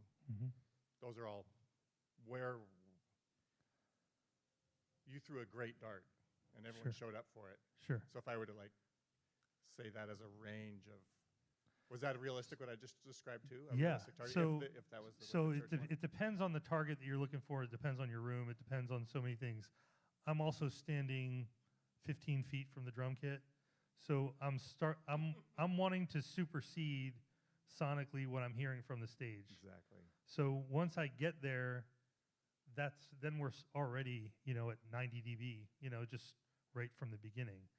So if I'm not concerned about having the drum kit felt and all that kind of stuff, and I'm okay with it sounding like a drum set coming from the stage, then I can bring that back considerably from where it was. Is that Thank you. Yep, that's what I was helpful? curious about. Yeah, yeah. Luke? Awesome. Well, great job, guys. Hey, so we're going to shift over, talk about lighting, video for a couple moments, and we'll come back and talk about a couple last things with audio and audio levels for broadcast and how a little bit of live versus online. So I recognize we're a little bit tight on time, so we're going to try to go through quickly on some of the basic fundamentals of lighting and video for a space when you're really focused on broadcast. And so right now, a big thing, obviously, is online church. And so that's really thrown a wrench in so many churches across America, because originally churches were set up with lighting that was mainly theatrical. So you saw like park cans as front lights with gels in front of them to illuminate the stage and add a little color, add a little texture. And that's cool until you put a camera out there. And if your color temperatures aren't consistent and aren't the same across all of your lights facing toward the stage, then all of a sudden you see that someone looks kind of blue and they look a little green. And then especially when you have different skin tones on stage, the expression changes dramatically of what people look like, and it's not great. So the first thing that I would do, if you're looking at your church going like, okay, how do we improve this online experience? And you're looking at maybe buying cameras. What we always coach people is like, well, with good video comes great lighting. So you've got to have great lighting to have great video. You can buy the nicest cameras in the world, but if you don't have good lighting, it's still not going to look good. So most churches out there have lighting. So the first thing is like maximize on what you have, make that really great, and once you do that, if it's still not working for you, then have a conversation of what would it look like to do some kind of upgrade, and is there a value for that return? So like for this space, for example, the first thing we did was step in here and look at, hey, what are some improvements? There's a lot of good equipment around. There's a whole bunch of angles of things shining all over the place, and just kind of looking at what if we take a fresh look at sharpening up where lights are focused. So the first and most fundamental thing with lighting, especially for video, is your front light. That's your key light, things that are shining toward the stage. And so there's a couple options of how you can light well for video. You can either do a 3-point lighting for video, or you can do a 4-point lighting for video. But the main concept of that, let's take a 3-point, would be if you're standing here in one spot, instead of just having one light on you right here, which as you look across is going to create shadows on your face as you're looking around. And that's not a great experience for people in the room, but cameras especially are pretty unforgiving toward that. So great lighting for video, you'd want to have at least 2 sources. You'd have one light that's coming from this side, one light coming from that side at about 45 degrees off center, and then they're 45 degrees up-ish. I usually like to relax my lighting a little bit. It helps to fill in pockets on your eyes. It doesn't look so dark under here. So lower it down a little bit. And then having solid backlight is so important. So backlighting, especially for video, helps to create separation between your backdrop and your foreground up here. And so if you don't have that, it just looks like, if you have even a deep stage and a lot of musicians up there, it looks like you guys are just stacked on top of each other, like you're playing some kind of kids game and everyone's just front to back, front to back, front to back. You don't see any visual separation there. But as you have a lot of bright, nice backlight, that creates rich separation and depth of field. And it also creates texture that makes things look beautiful on stage too. So that would be 3-point. 4-point lighting would be having just lights that are pointing straight to the stage and then using side fills to come in and fill in here on the side, and then having more backlight again. But either one of those work. The main concept, though, is have really solid, good, even front light. Make sure that your pastor can walk wherever he naturally feels comfortable walking. If he likes to pace the stage, well, then make sure that as he walks back and forth, that there's not dips and dark valleys in there. It's amazing the number of churches we talk to, and the pastor is Pentecostal and wants to run around on stage and that kind of stuff, but he literally has to mark out on the stage and go, oh, it gets dark when I step here, so I can't step over here, and it gets too bright when I'm back here, so I can't go there. And like, that's just the level of distraction your stage team just doesn't need. So that's where you can go through and make sure you can even out your front light, give a really nice even wash, and then your cameras will be able to pick that up, and it looks great. So that's kind of some of the basic fundamentals for front light. Color temperature is really important as well. So if you're using halogen lights, the main thing is just have a consistent color temperature that you can white balance your cameras to. You don't have gels in front of some and gels not in front of the others is a really important thing. The cooler you can go with your color temperature on your lights, the better it's going to be for video. This is about 4,700 degree Kelvin. And so color temperature, man, I'm just like throwing stuff out and going fast, but I'll open up to some Q&A and you guys can help me fill in any cracks that's missing here. But color temperature is how cool versus how warm your light is. And so for video cameras, they really like cooler color temperatures. It can reproduce the rest of the color spectrum better with that. If you have a really warm front light, like a 3,000 degree Kelvin, which would feel like your lights that you put into your home. It's nice and warm like what you put in your kitchen. The color reproductions of blue might look purple on camera, and this like nice amber orange might look more red with a warmer color temperature. So the cooler you go on your front light, the more accurate your color representation is. But if you go too cold, it makes people like look cold and frosty up here. So there's just that balance of what is your room, how cool can you go and it still looks nice for live and it looks great for video. And yeah, so I think that's a couple like real fast flyovers with lighting. Real fast, like what, do you guys have any questions on that?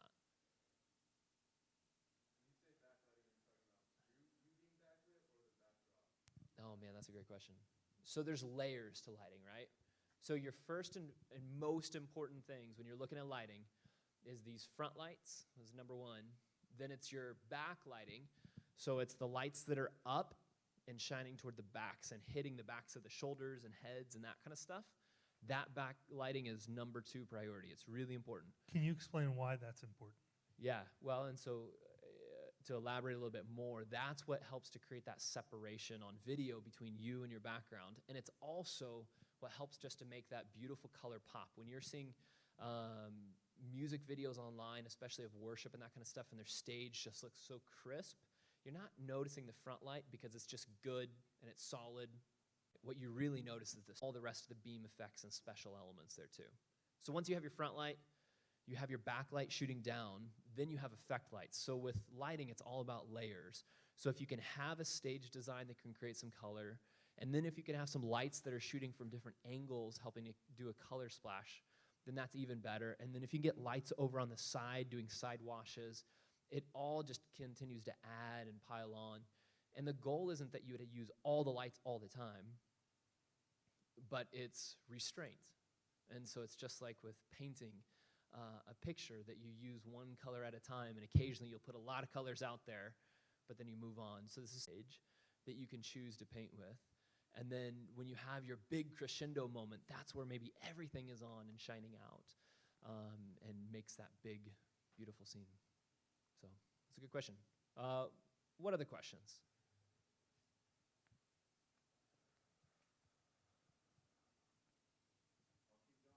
Yeah, do it. Yeah. Color combinations, what do you steer towards or against? Oh man, that's a great question. Okay, so my first job, like I was saying in production, I was working for it was a big church. They had no business giving me the job of a lighting director, and I had no idea what I was doing. But it was a really unique experience. So getting in that, I sat down day one. I was like, oh, this is cool. Got moving lights all over the place, huge stage. This is great. So started playing around with it, and then started finding out the house rules. And so the house rules was, don't ever use green. And I was like, oh, really? Why not? I'm like, well, green makes people look sick. Oh, really? All the time? And the answer was yes. It's not actually true. But like, yes, all the time it looks bad. And it's also the color of greed. And so it doesn't have any place in church. Don't ever use green. I was like, oh, okay. And so after the first worship song, they came back and said, no, don't ever use red. Red is also really bad. It's the color of hell. It's the color of Satan. We don't want to use red. Don't use red ever again. I was like, oh, okay, I won't use red. And then like it kept going. And then it like shrunk the color palette down to blue. And so we liked blue and white and blue and white and more shades of blue and white. And that's all that was left. And so you'll find some of these like unique stylistic preferences inside of your church probably, that would be like house rules, and you'd want to check into that. But I don't have any recommendations of saying don't use this color. But I think it is really important to understand the emotional reaction to colors and what you're producing. Like, so that input that they gave is really true. A lot of times you do associate with red, you associate blood, you associate maybe sin if you're from a Christian background. Like, there's some of those color associations that play in there, but it doesn't mean don't use those. Just recognize how to use it. So for Good Friday service, and if you're singing a song about what Jesus did on the cross, red is perfect for that. But then when you get into color combinations and that kind of stuff, when we talk about that, monochromatic, like you can't go wrong with that, of using one good solid color per song or per segment of service. And you can make a big emotional shift inside of your worship.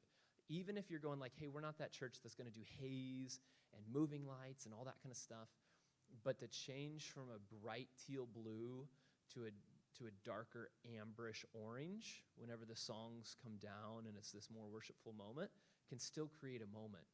So if you don't feel like you're very skilled in color combinations, it's okay. Go monochromatic, pick some colors that just feel really nice and beautiful for that moment. Listen to the songs. And then start working on your color combinations that feel great. And there's a whole bunch of just beautiful color combinations. So what I would do to try to find those color combinations is look at nature, look at flowers. Obviously, you can pull from concerts, but there's a whole bunch of other ways that you can pull unique color palettes. I would go on Pinterest and look at color palettes when I was programming out. Like, we'd be doing over 190 cues for one service. So, like, you're just sitting there, like, firing away cues all throughout. And, when you're playing with 120 moving lights and whatever else, like, it was a lot to manage. But you just can get creative by going out there and looking at scenery and looking at color palettes and trying to figure out what kind of colors can you use that can help to encapsulate what the worship team is trying to do with this moment. So, good question. Yeah. I may have missed it. If I did, just say you did it right off. When you came in this room, you Yeah. refocused a lot of things. Yep. One of the things that you refocused was some of the cars that are down here on the floor were Yeah. hitting the black curtain. Yep. Why did you change that? Great. Okay, so the question was, when we came in here, I asked, hey, do you mind? What priorities do we have with the lighting inside of here? I don't want to walk in and say, this is how it should be done. But if it's an open palette, I might do some things a little different than how it is here. And they graciously responded and said, yeah, man, do whatever you want. So that was cool. So what we chose to do is there was lighting that was kind of going all over. And so we were lighting the curtains, and then we were doing a lot of wash on the wall, but there wasn't any color coming back on the stage. And so stylistically right now, putting color on curtains just looks really traditional and old. So it doesn't, I'm not saying don't do that, but it does, again, it creates an atmosphere. And so it's much more of a traditional, a little bit more of a dated feel by coloring curtains. And so again, it's not a bad thing, just recognize what it is that you're doing with that. And so for a youth space, that's where we are right now. Like that's the last thing you want. Like you don't want anything that feels like your grandma's church for a youth space. So like let's take the color off the curtains, have some color wash on your walls. One of the great things that you need with a good backdrop is black space. And so this is a cool design back here, but if I were to be critical and if you're looking at building another set design, the one thing that I'd recommend with this is it has too much positive space and not enough black space.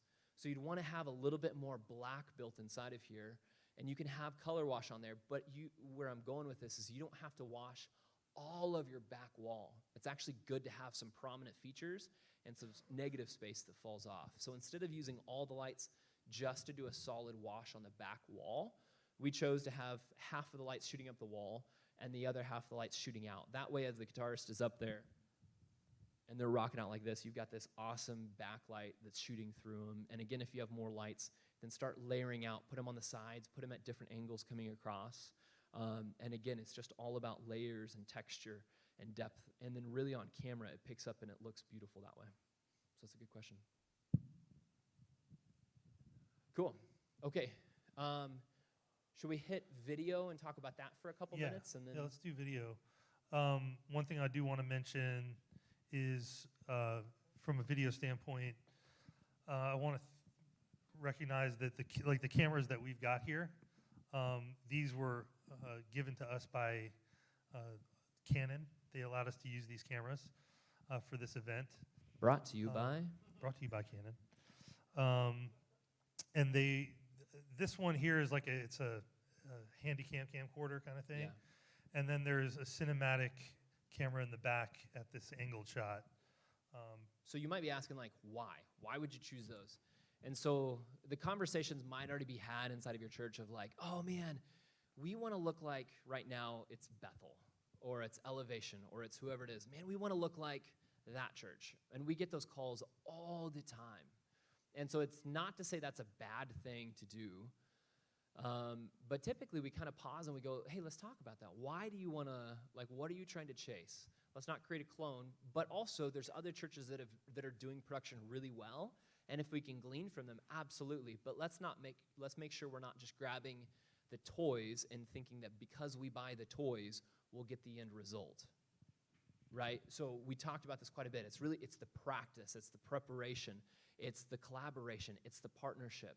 It's all of that kind of stuff that makes the good production, that it's so easy to look on YouTube and go, well, they've got the new camera, they've got the new audio console, so if I buy that, we'll get that result. And that's just not the case. Now, if you've already mastered the 95 and your technology and your equipment is holding you back, absolutely, then getting new equipment will help you for sure. So we get asked that question a lot of like, man, why would, or what can we do to upgrade? We're thinking about the cinematic.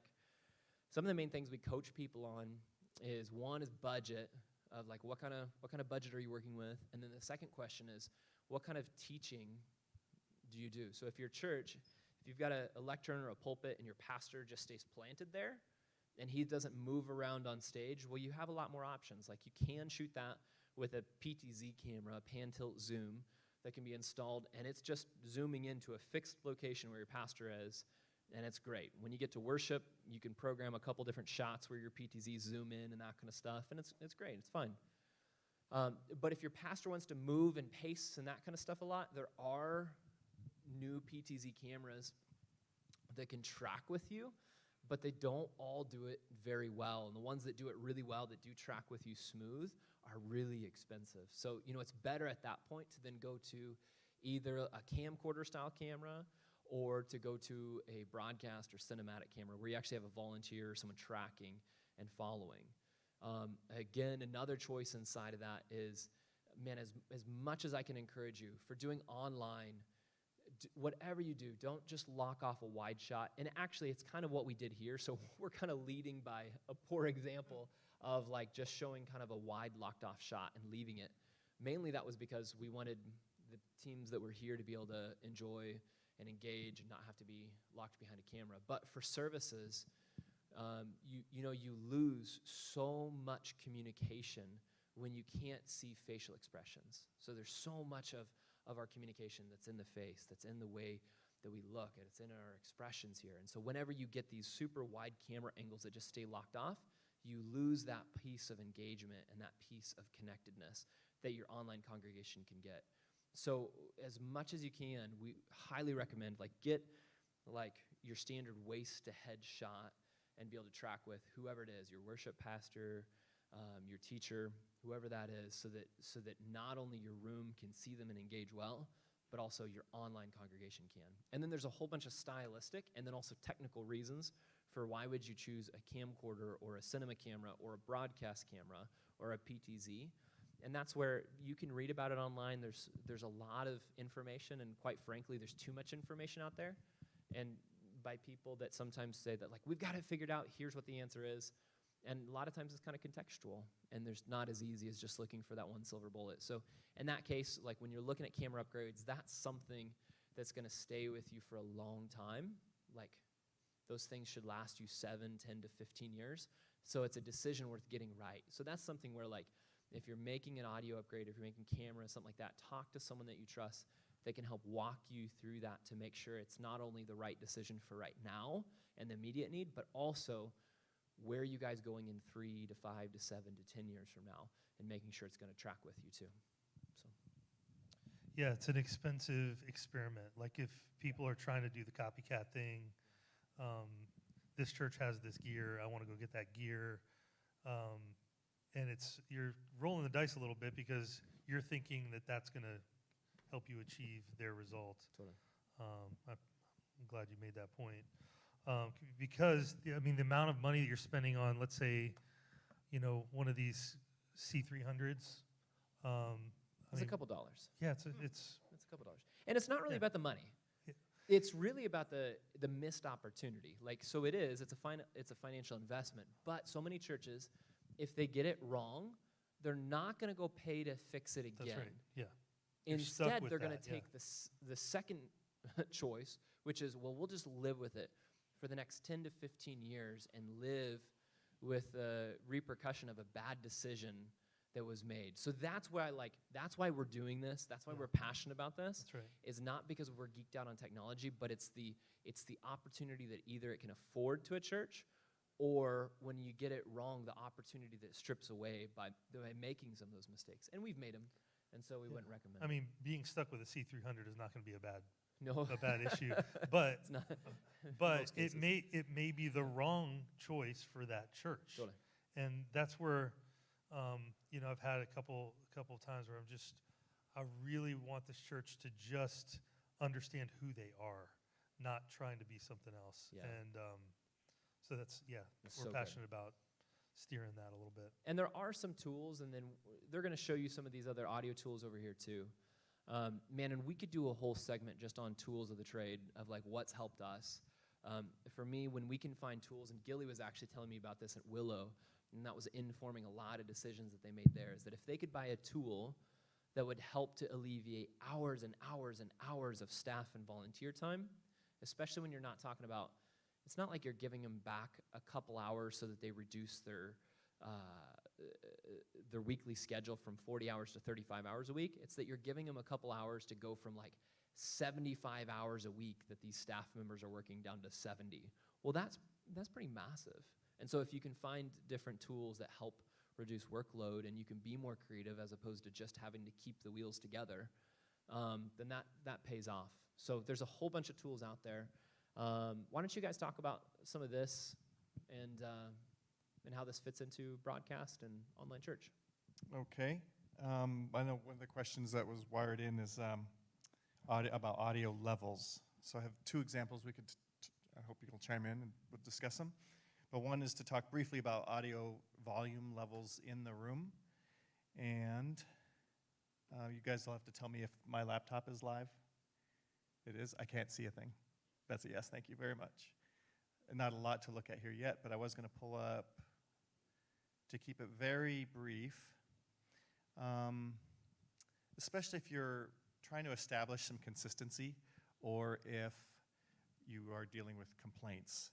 The idea of having an audio policy for your church can help as a conversation piece. It can help as an anchor point. It can help as a rule, a law, an ordinance that everyone has agreed to follow to help everybody feel safe, to help them know that they're safe. So I would recommend one, and churches that have many services that do get loud, I recommend or help build these kinds of policies. So as an example, it would be, and this isn't something you would just hand out as a response to, it feels too loud or it is too loud. You don't just hand them this. It's like, I would include a letter that explains and describes the heart of, thank you for, I'm sorry you're concerned, thank you, and here's how much attention we pay to it. Here's how much we care. So there would be a cover letter to this that expresses how much you care. And then they're like, but the magazine said 85 is hurting my ears forever. Okay, well, here's page 2. It's not, and here's why, and here's the decades and decades and military background of all the, as deep as you want to go with it. So But this would is be an example. specifically to like, if you have someone that runs up to the booth and says, hey, I just read on the magazine or heard that, 85 dB is going to harm my hearing and it's going to make me deaf. You need to turn it down. This is kind of helping to defeat some of that bad logic. That's right. So some of the truth around that. Let me pull up. What is that, by the way? What's the harmful? I just had it here a second ago. Forgive me. Here we go. Okay, just using OSHA as an example for the United States anyway. Here's the OSHA occupational noise exposure policy that employers are required to comply with in the United States to protect the hearing of their workers. So this is the organization that is the most recognized, and therefore A, slow, which is a setting on your SPL meter. A is a weighting curve with EQ built in, and slow is how the meter responds, either quickly or slowly to changes. So because this is the most recognized organization that actually enforces with citations and governs this, and because they use A slow, we use A slow, because it's got the most information behind it. And using their policy, if you chart it out, it'll show you that you can be at 90 dBA slow for 8 hours. And so there are constantly, as an average. So that's just a fun fact for now until there's more conversation. There's a lot that can be talked about behind this. At the other end of the scale is if you can be really loud at 115 dB, you can have an average of 115 dB for 15 minutes. So a couple of points around that are, that's really loud, and that's an average. The only way to get 115 dB average is to be louder and quieter than 115. So it takes some 120 to get to 115, and that's very loud. How loud was that sound check? 89. 89 dB. Yeah, there were definitely moments that were 90s, mid-90s, but it looked like it pulled the average down to 89 from when we were. Like a loud rock concert is? 103, like a 2-hour concert with all up songs, long songs. Like rock and roll. Rock, yeah, could be 103. Dave Matthews would be 104, 105 in the front after a couple of hours. U2 would have been in the 101, 99, 101. So all that to say, your church is not going to be in a range that is going to be so loud that OSHA or anyone else like that would say you are going to cause permanent hearing damage. But what I would point out, though, is that if you are getting that feedback, don't try to argue that with them. What they're trying to tell you is that it's painful for them, or that they, like what Ragsdale said earlier, that they're not enjoying maybe the musical selection. So it's not really a compliance or a you're going to cause deafness. It's really an opportunity to reconsider and go, man, is there something that's standing out that's kind of harsh, that's bitey? Maybe step out of front of house and go walk around and see if you can experience that. Excellent. And then the other kind of overall point of that is you can't just throw a dB level out there and have much of a conversation about it. I could make a 90 dB noise right now just with this microphone, and it would be irrelevant to the overall exposure experience you've had.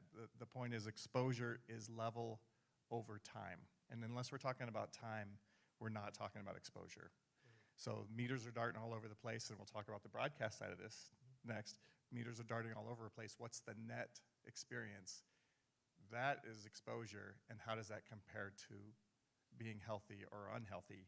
And it really has to be loud for a long time to be unhealthy, is the point. So. I actually had one service that I was mixing where the electric guitar player wasn't up there for the first half of the set. Then he got up at the end, and somebody came up and said it was so loud. It was so loud at the end. I was like, just because there was an electric guitar there, they didn't prefer that sound, and that that bothered them. So you really just can't please everybody. That's at the end of the day. That's the truth. I guess I'll ask real quick if there are any questions specifically about how loud in the room or dB, SPL, or if there's anything on that. I believe every front of house should have a meter, even if you're 87. There should be a meter sitting there powered on, demonstrating that you have the house level in mind, that your due diligence and caring, in my opinion. So one of the things at Mariners that Gilly was a part of as well was we got people coming back, and it was really leadership. So we had that thing where we weren't trying to make everyone happy. I oversaw the production experience, but then I reported to one person. So that person was the only person that gave feedback to say, it doesn't sound good or it does sound good. And so it just helped to provide clarity of like, what are we trying to do here? But anyway, inside of that, that one person would come back every now and then and say, hey, man, it feels like we just keep getting louder. Are we getting louder? And so I was going, no, we're not getting louder. And he goes, nah, I think we're getting louder. And it's like, no, we're not. We haven't been getting louder. So having a meter was really helpful. But then, like, man, who has the time of day to be writing it down on paper to go, well, this Sunday we peaked at this and we were down at this. And so we ended up we ended up integrating Trend. There's a whole bunch of reasons you can use that. But for us, it was because of that one thing of like, that feedback of like, yeah, I think you're getting louder. That we could actually chart and show over time, 6 months, 8 months, 10 months, like we're consistent. And so then it can help bridge the conversation of if he's feeling like it's getting louder, maybe the conversation is he's hearing something he doesn't like. So let's talk about that, not that it just feels too loud. So it's another tool that you can dive into better, understand what you're doing. You got anything? No. Great. Switching over to the broadcast side, look forward to you talking about this, is levels right now online are all over the map. And so I use a really inexpensive way to see how I'm doing, how we're doing, how anybody else is doing. You go through and stream different churches. And I will show you.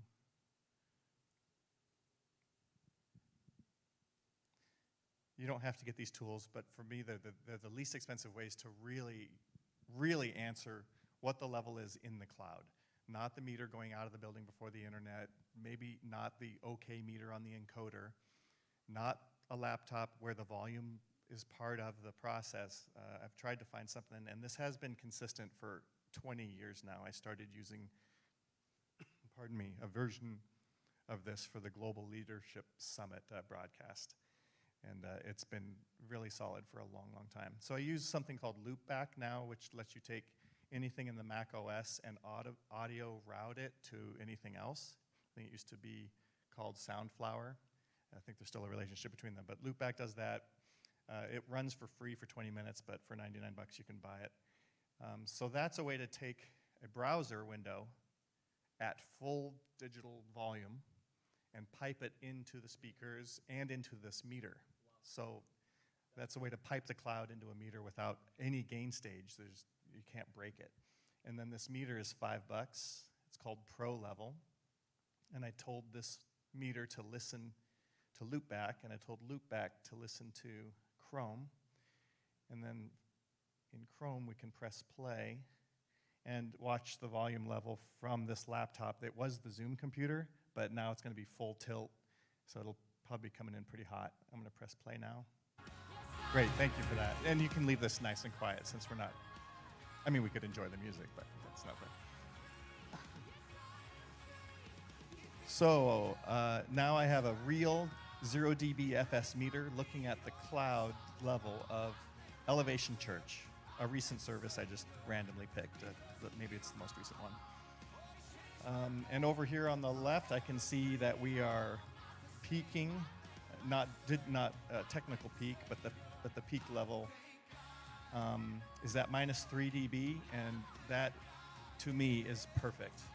Curious your opinion on this. 2.5 to -2.5 to -3 dB, perfect for peaks. And this meter is showing peaks correctly. There's other peak meters, there's other cheap ones that you can buy. There's actual hardware ones that don't do it right. This one meter is one of them that does it right for $5. So -3 is great. That's right up there with Fox Sports, NBC News, movie trailers, professionally produced YouTube. So it's excellent to see the -3 there. Next thing we'll notice is the average on the outside bars of -9, -10. That's a very narrow dynamic range from -3 to -10, 7 dB. So at a glance, it's aggressive, perfect. At a glance, we can see that it has the illusion of being very compressed. But just from what I heard a second ago, it doesn't sound terribly overcompressed. So now, within a second, you know that it's very well mastered. There's multi-band dynamic EQ happening. There's multi-band limiting going on. There's EQ enhancement going on. To be able to cram it into a box like that and not have it sound squashed. So I think it already, just after a few seconds, it looks like they're doing a very good job with peaks. We got a general idea of their dynamic range. They're achieving it not purely with compression. Speech, I'll just be picky for a second. Speech is a little low here. By the meter here, I can tell that I would probably want to reach in a noisy car with the window down. I'd probably want to turn this up a little bit. To avoid that, for speech, I would like to see like -6 peaks, and that probably would have brought that into the balance. What's that range then again you're looking for worship versus speaking? Peaks of -3 with average of -12 for loud music. And then speech peaks of -6 with an average of -15. To slide the whole thing down 3 dB. 3 to 6 dB. Speech should be within 6 dB of music. Peaks. So yeah. One of the things between the speech that you're talking about now, like You can mute this in the house, thank you, but we'll keep it rolling here for the visual. It's lower than the music was, which makes sense because the music is dense material. But so when mixing, like let's say I want to get a vocalist, I'm going to have that vocalist sort of in a plane out in front. And I kind of envision when I'm mixing between, let's say, the music part into a spoken word, I want that vocal in the music to kind of blend into the vocal of the teaching or the spoken word or whatever it is, so that there's not this perceived dip or spike or whatever. That I see it as a plane, and I don't want it coming out, jumping out of the mix or being too far back in. I'm trying to keep that plane. Does that make sense? A way to achieve closing that gap between speech and music for free in most consoles would be, and we didn't have time to do this, I wish we would have for this, and for next time I think we will, is to set up a matrix that's feeding the online mix, and the whole band's going in there, and then using a separate bus for speech. So the whole band would be sent to the music matrix, to the PA, and all the spoken word mics would be sent to a speech bus that's feeding the matrix to the PA. And then within the matrix, taking that whole speech bus and increasing it 10 dB relative to the band. So instead of that gap, in the console is 10 dB of makeup gain between speech.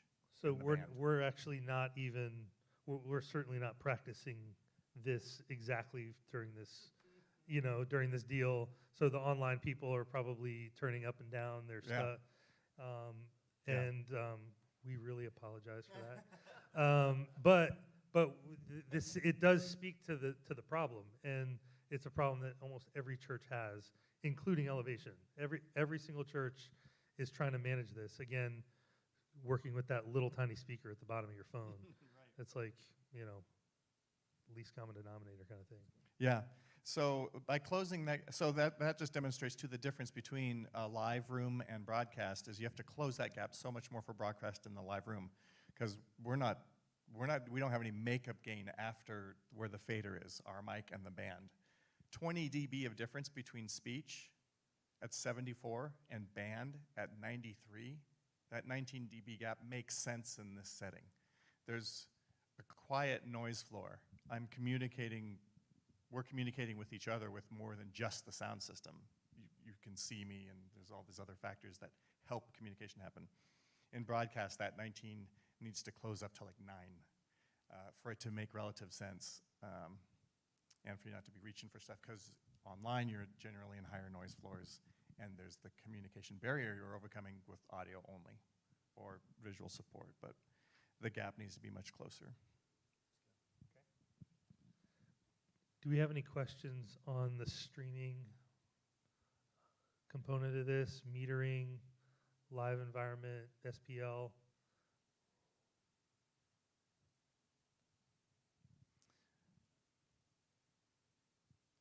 I cannot see anything, so you'll have to make a sound if you did have one. Oh, great, thank you for that, okay.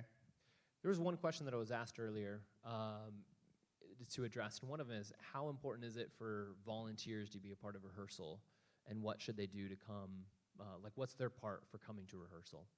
And so I think we covered that kind of already a little bit before, from the standpoint of it's the worship team's responsibility to come knowing their music, not reliant on chord charts and that kind of stuff when they're here. That way they can be in the moment. The same thing goes for production too. So whether you're a camera operator, which I know that we have those here today, whether you're lighting or video or whoever it is, it's your job to come prepared. And you should know the music. So for camera operators, a lot of people might go well, how do they come prepared? Well, it's critical for them to know the music. That way they know when there's vocal handoffs of they're just on the spot ready to go pick up the dude that's singing this part, and then they're going to go pick up the girl that's singing that part, and then they know that electric guitar solo is about to come out, and so someone else is ready to jump on that, and they don't have to be directed and told by the video director, hey, the guitar solo is getting ready to come up. They know it, and they're collaborating with each other what's happening. So it's critical for everyone to come prepared and to know. And really, when we look at rehearsals and practices, it's a team sport. It's like a football team going I think we're just going to have defense come out and do a practice this week. No, that's not going to happen. The whole team's going to come out. I don't play sports, but I'm told, right? Right? Am I right? I don't know. Yeah, there we go. Okay, good. I guess I'm right. So, but the whole team comes out and plays. So same thing with rehearsals, midweek, weekends, whatever it is, the whole team should come out. So that's everyone. If it's a stage manager, that all they do is just bring out the podium and the water for the pastor, well, guess what? Let's go bring out the podium and water with excellence at the right time. And if you're a broadcast audio engineer, gone are the days where it was just grandma that logged in to watch her granddaughter sing worship. Man, there's way more people watching online than a lot of these rooms have inside of it. So the mission-critical nature of mixing broadcast is imperative. And so, for the leaders in the room, I'd say, man, for the expectation and the bar you set, your people will raise to it. So if you're letting volunteers off by going, oh, buddy, I guess just show up whenever you want, what you're communicating to them is that their role isn't very important, and if they want to show up, it's cool. And if they don't want to show up, well, their role isn't that important anyway, so just don't show up. So I would encourage you, leaders, it's on you. Flip the narrative. Write a job description. Give clarity to these volunteers of exactly what you're expecting of them. Have performance reviews with your volunteers. You might think that's crazy. Elevation Church, they do that with all of their volunteers. They have a Salesforce whole program that's set up where they go through 6-month review processes with their volunteers, and they'll fire volunteers, and they'll promote volunteers, and they'll also give them feedback and say, hey, in your personal attitude, and the way that like you're kind of conducting yourself with the team, we see these things, and it's probably playing out in your work and in your family and these other ways. So they're giving like life coaching, not only, hey, when you show up, you're 10 minutes late, but like there's all these team dynamics that if we really think that what we're doing with church is important, then let's raise to that level. Let's set those bars and those expectations, not because someone just needs another thing to do, but when someone commits to doing something, they want to know that it is for a purpose and it has meaning. And it starts with us leaders by saying, this is important. And if it's this important, man, we're going to show up early, we're going to do it with excellence, and we're going to stay late when it's needed. And also then there's health too on how we're scheduling our volunteers, that we're not burning people out. But there's all of that. And so I would encourage you, like, set those bars high, communicate the vision and the why, and then let's be having these conversations of how can we be encouraging each other toward success and toward the best we can do. That's great, man. Kevin, you asked me something earlier about volunteers. What was that question again?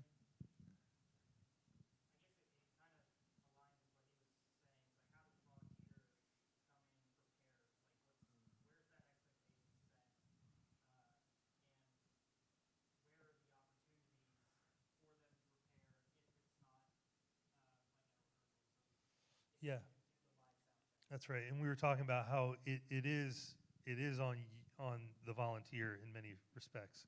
There's, as a leader, you can always give opportunities and coach them and all that, but they're only going to get as good as the time that they put in, right? If they want to get better at with a virtual sound check or something, that's totally on them to schedule that time. And yeah, man, it's available for you whenever you want to come in.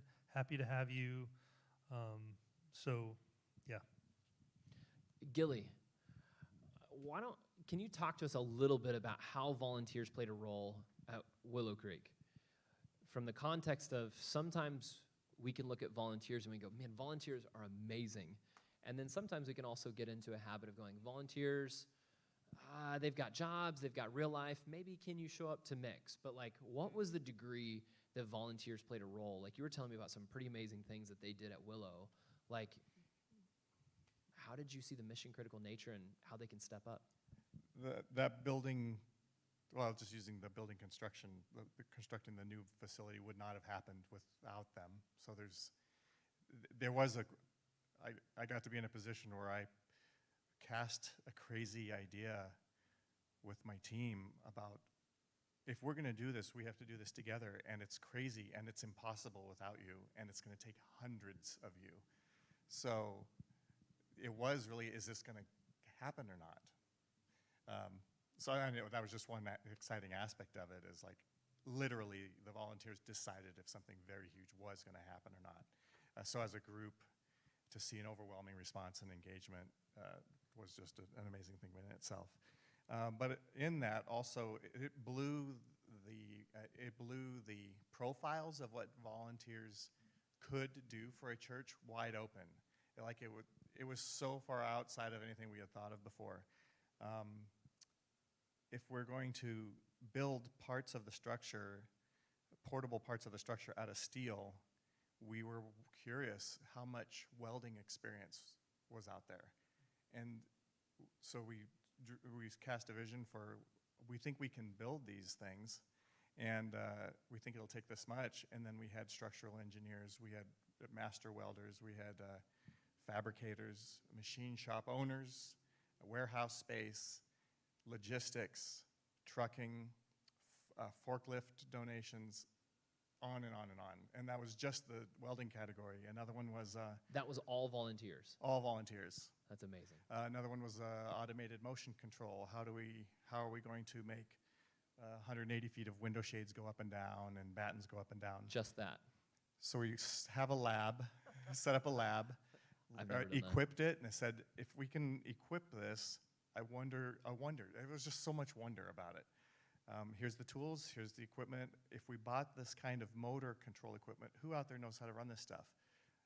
Elevator engineers, the shipping dock, crane operators. and on and on and on. And these were the volunteers that when they're like, I get to do what? It just was an eye-opener for them. I would like you to write the PLC code that's going to make that motor elegantly move this 400-pound thing. And they couldn't wait to get off work.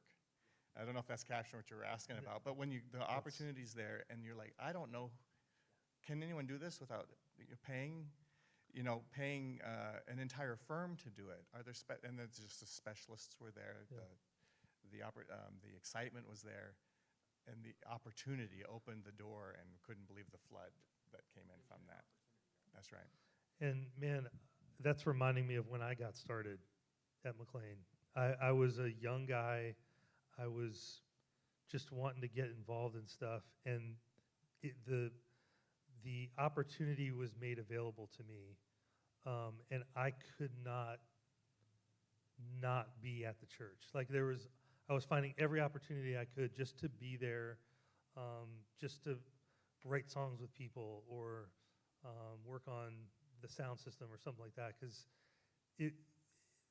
as leaders, and I've taken this from the leadership at the time, the investment that you make in these people is lifelong. And when I'm looking back at all the things that I've done, it is from the inheritance I've been given, the things that have been passed down to me.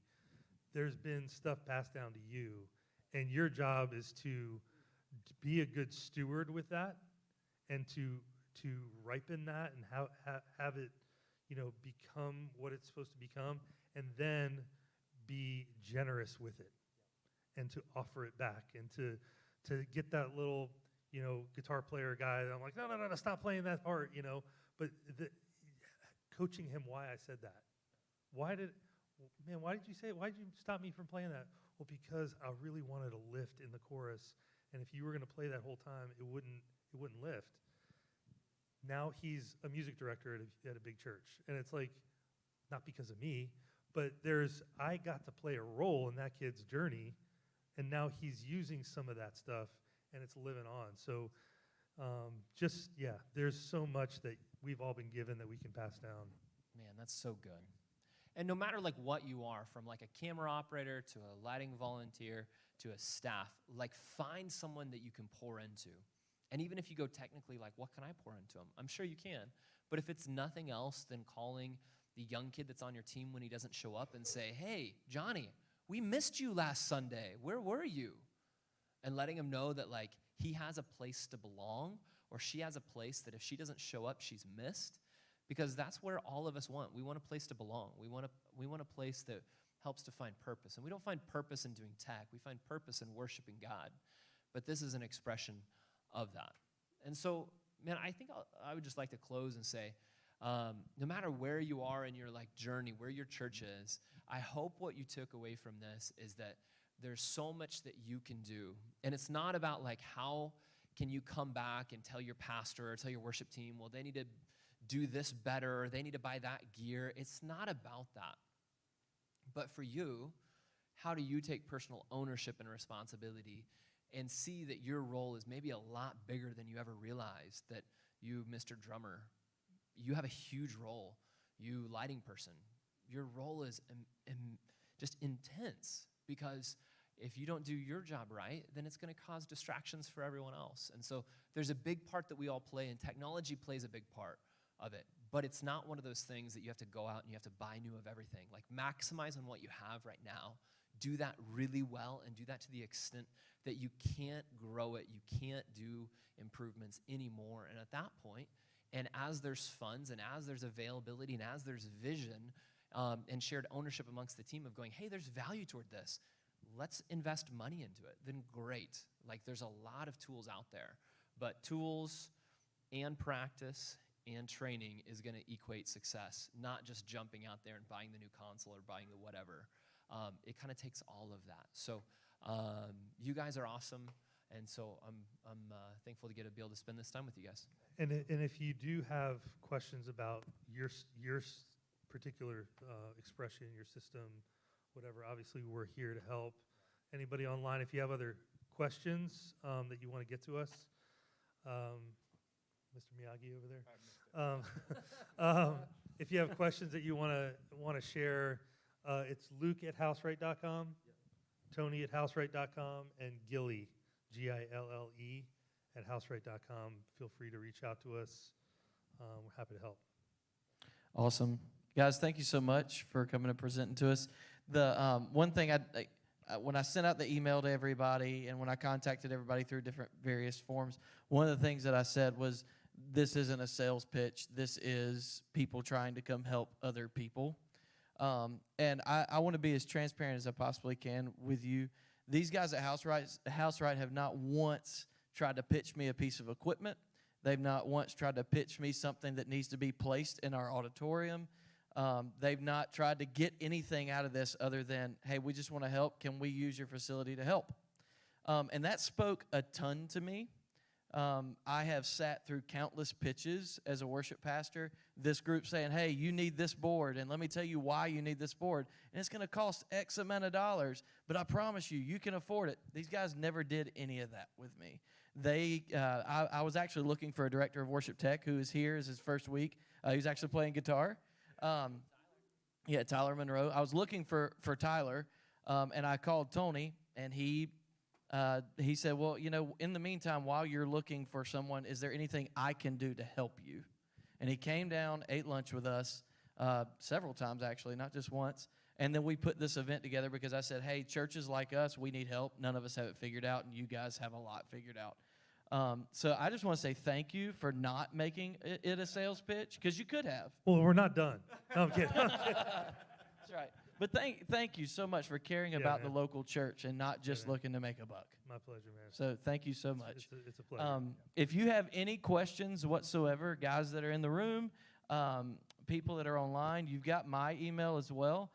Send me a question. I can forward it to them. It's not a big deal. Look forward to working with you guys in the future. So can I close this in prayer? All right, let's pray, everybody. Father, thank you so much for the gifts that you've instilled in each and every one of us. But God, I thank you so much for my friends Luke, Tony, and Chris. God, thank you for the gifts that you've given them and the fact that they're willing to give them to others. That it's not about them gaining something. It's about them pouring into the lives of others because you've so richly blessed them. And God, we're just grateful for how you're working and moving in their lives. God, I pray that each and every one of us takes something that we heard today and it does something for someone else and brings glory to your name. It's in your son's name that I pray. Amen. You guys have a great weekend. Yeah, you can clap.